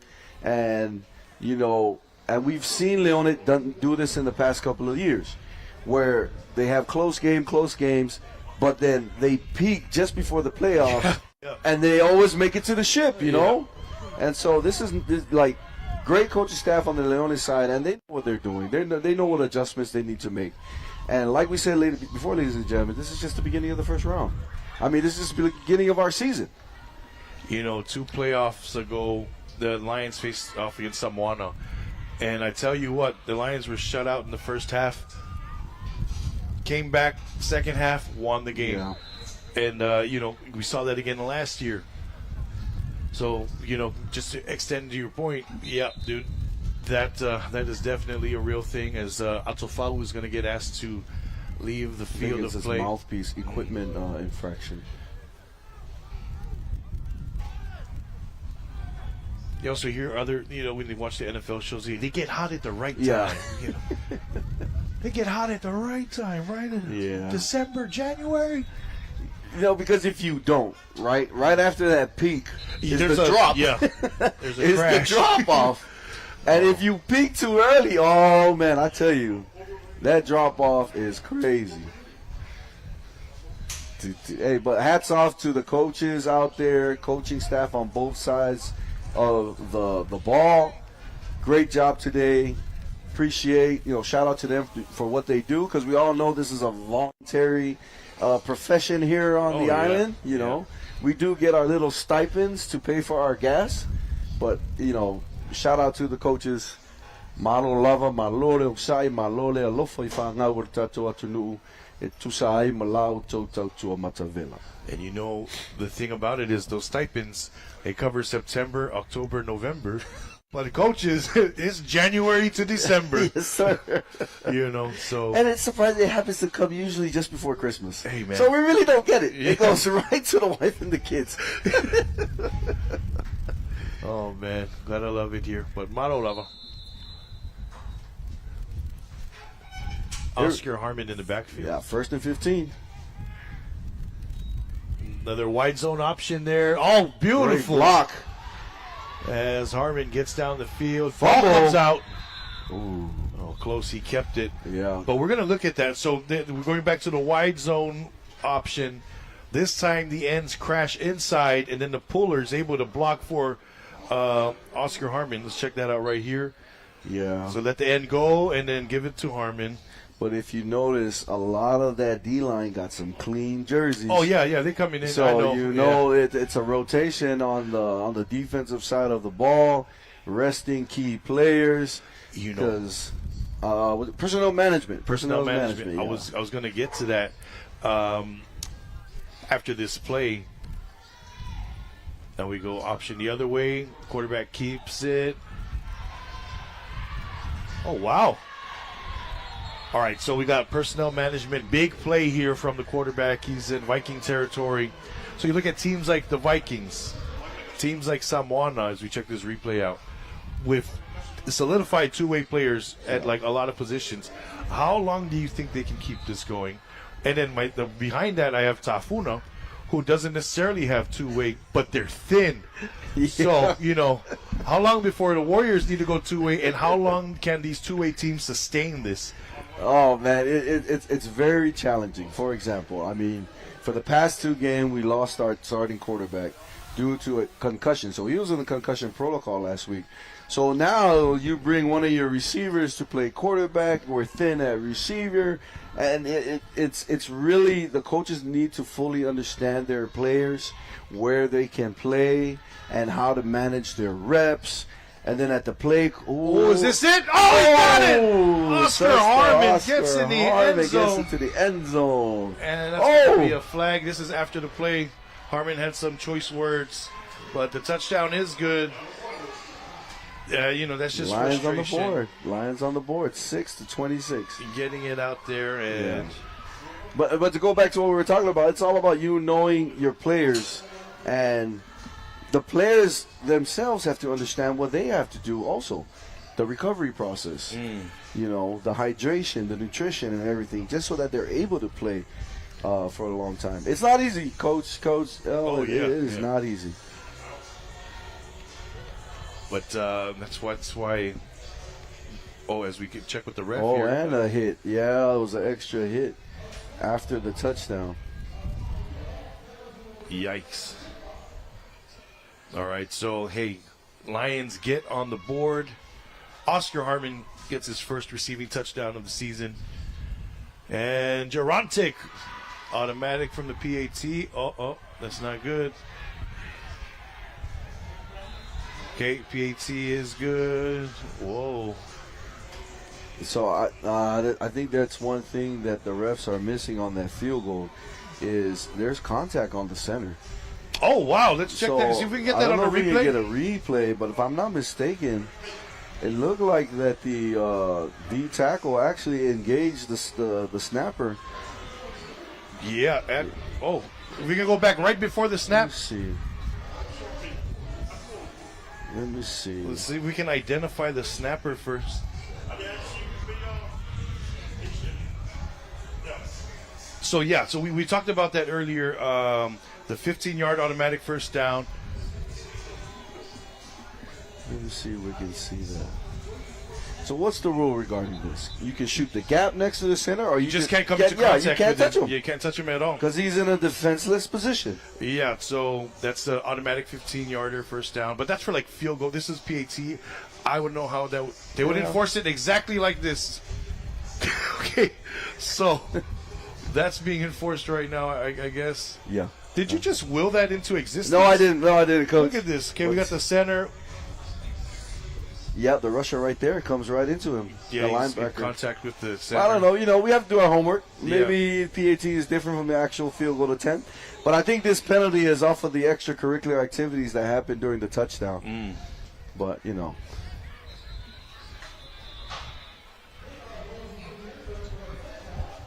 All right, so we got a minute 13. a minute 3, I see. A minute 3 seconds. Left in the game. Yeah. And hey, this is about the time, Coach. Your impact players of the game. Oh. Fightua is going to come out with the win. Who you got? I have number 10 himself, Solomon Apese. All you have to do is put the ball in his hands and do the rest. That's my impact player for the Kvzk Vikings. What about you, Coach? That's a great pick. I'm right there with you. Solomon Apese really makes the world go round for the Vikings. Yeah. And then, we had alluded to McFall being out the next game for the Lions. Fiso's out the next game for the Vikings. For the Vikings, yeah, that's right. So now they've got to figure some things out over there on the east side. Yeah. And, one more snap should do it. Back to the drawing board again for the Leonin Lions. Kvzk Vikings.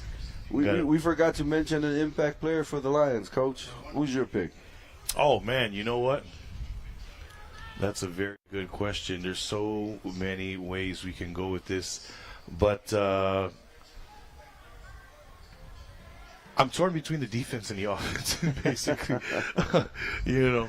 My pick is the guy that scored the only points for the Lions. as we say every time we watch the Lions play, impact player for me is Mr. Oscar Harmon, because they put him in various positions to try and get the kid, get Harmon the ball, because we all know he's a playmaker, and as we've seen on the last series, he was able to put 6 on the board for the Lions. So for the Lions, me coach, Mr. Oscar Harmon, impact player. That's a fair pick. We also saw that, that little end around to him. Yep. It got called back. Wasn't even his fault. He had another big run. Gabe had another big run that got called back. So, yeah, that's very fair. And Malo Lava to both these teams, as that is going to do it, folks. Well, our final score, Whakaitua 26, Leone 7. And that is going to do it for us here at Kvzk TV. I want to thank you guys for joining us. Coach Nate, any final thoughts? Oh, no, sir. Just thank you for the opportunity, to do this Tautua for our people of American Samoa, and especially our kids, Coach. Yes. And I hope to see you again next week. Oh, yeah, most definitely. We will be doing that. But for now, man, want to wish everybody a safe Sunday. Have a good rest of your Saturday. And we will see you guys on our next broadcast here on Kvzk TV for more American Samoa High School football. On behalf of Director Aaron Hall and Deputy Director Yasoni Fioi, we are signing off. My name is LJ Solo. Tofa Soifua.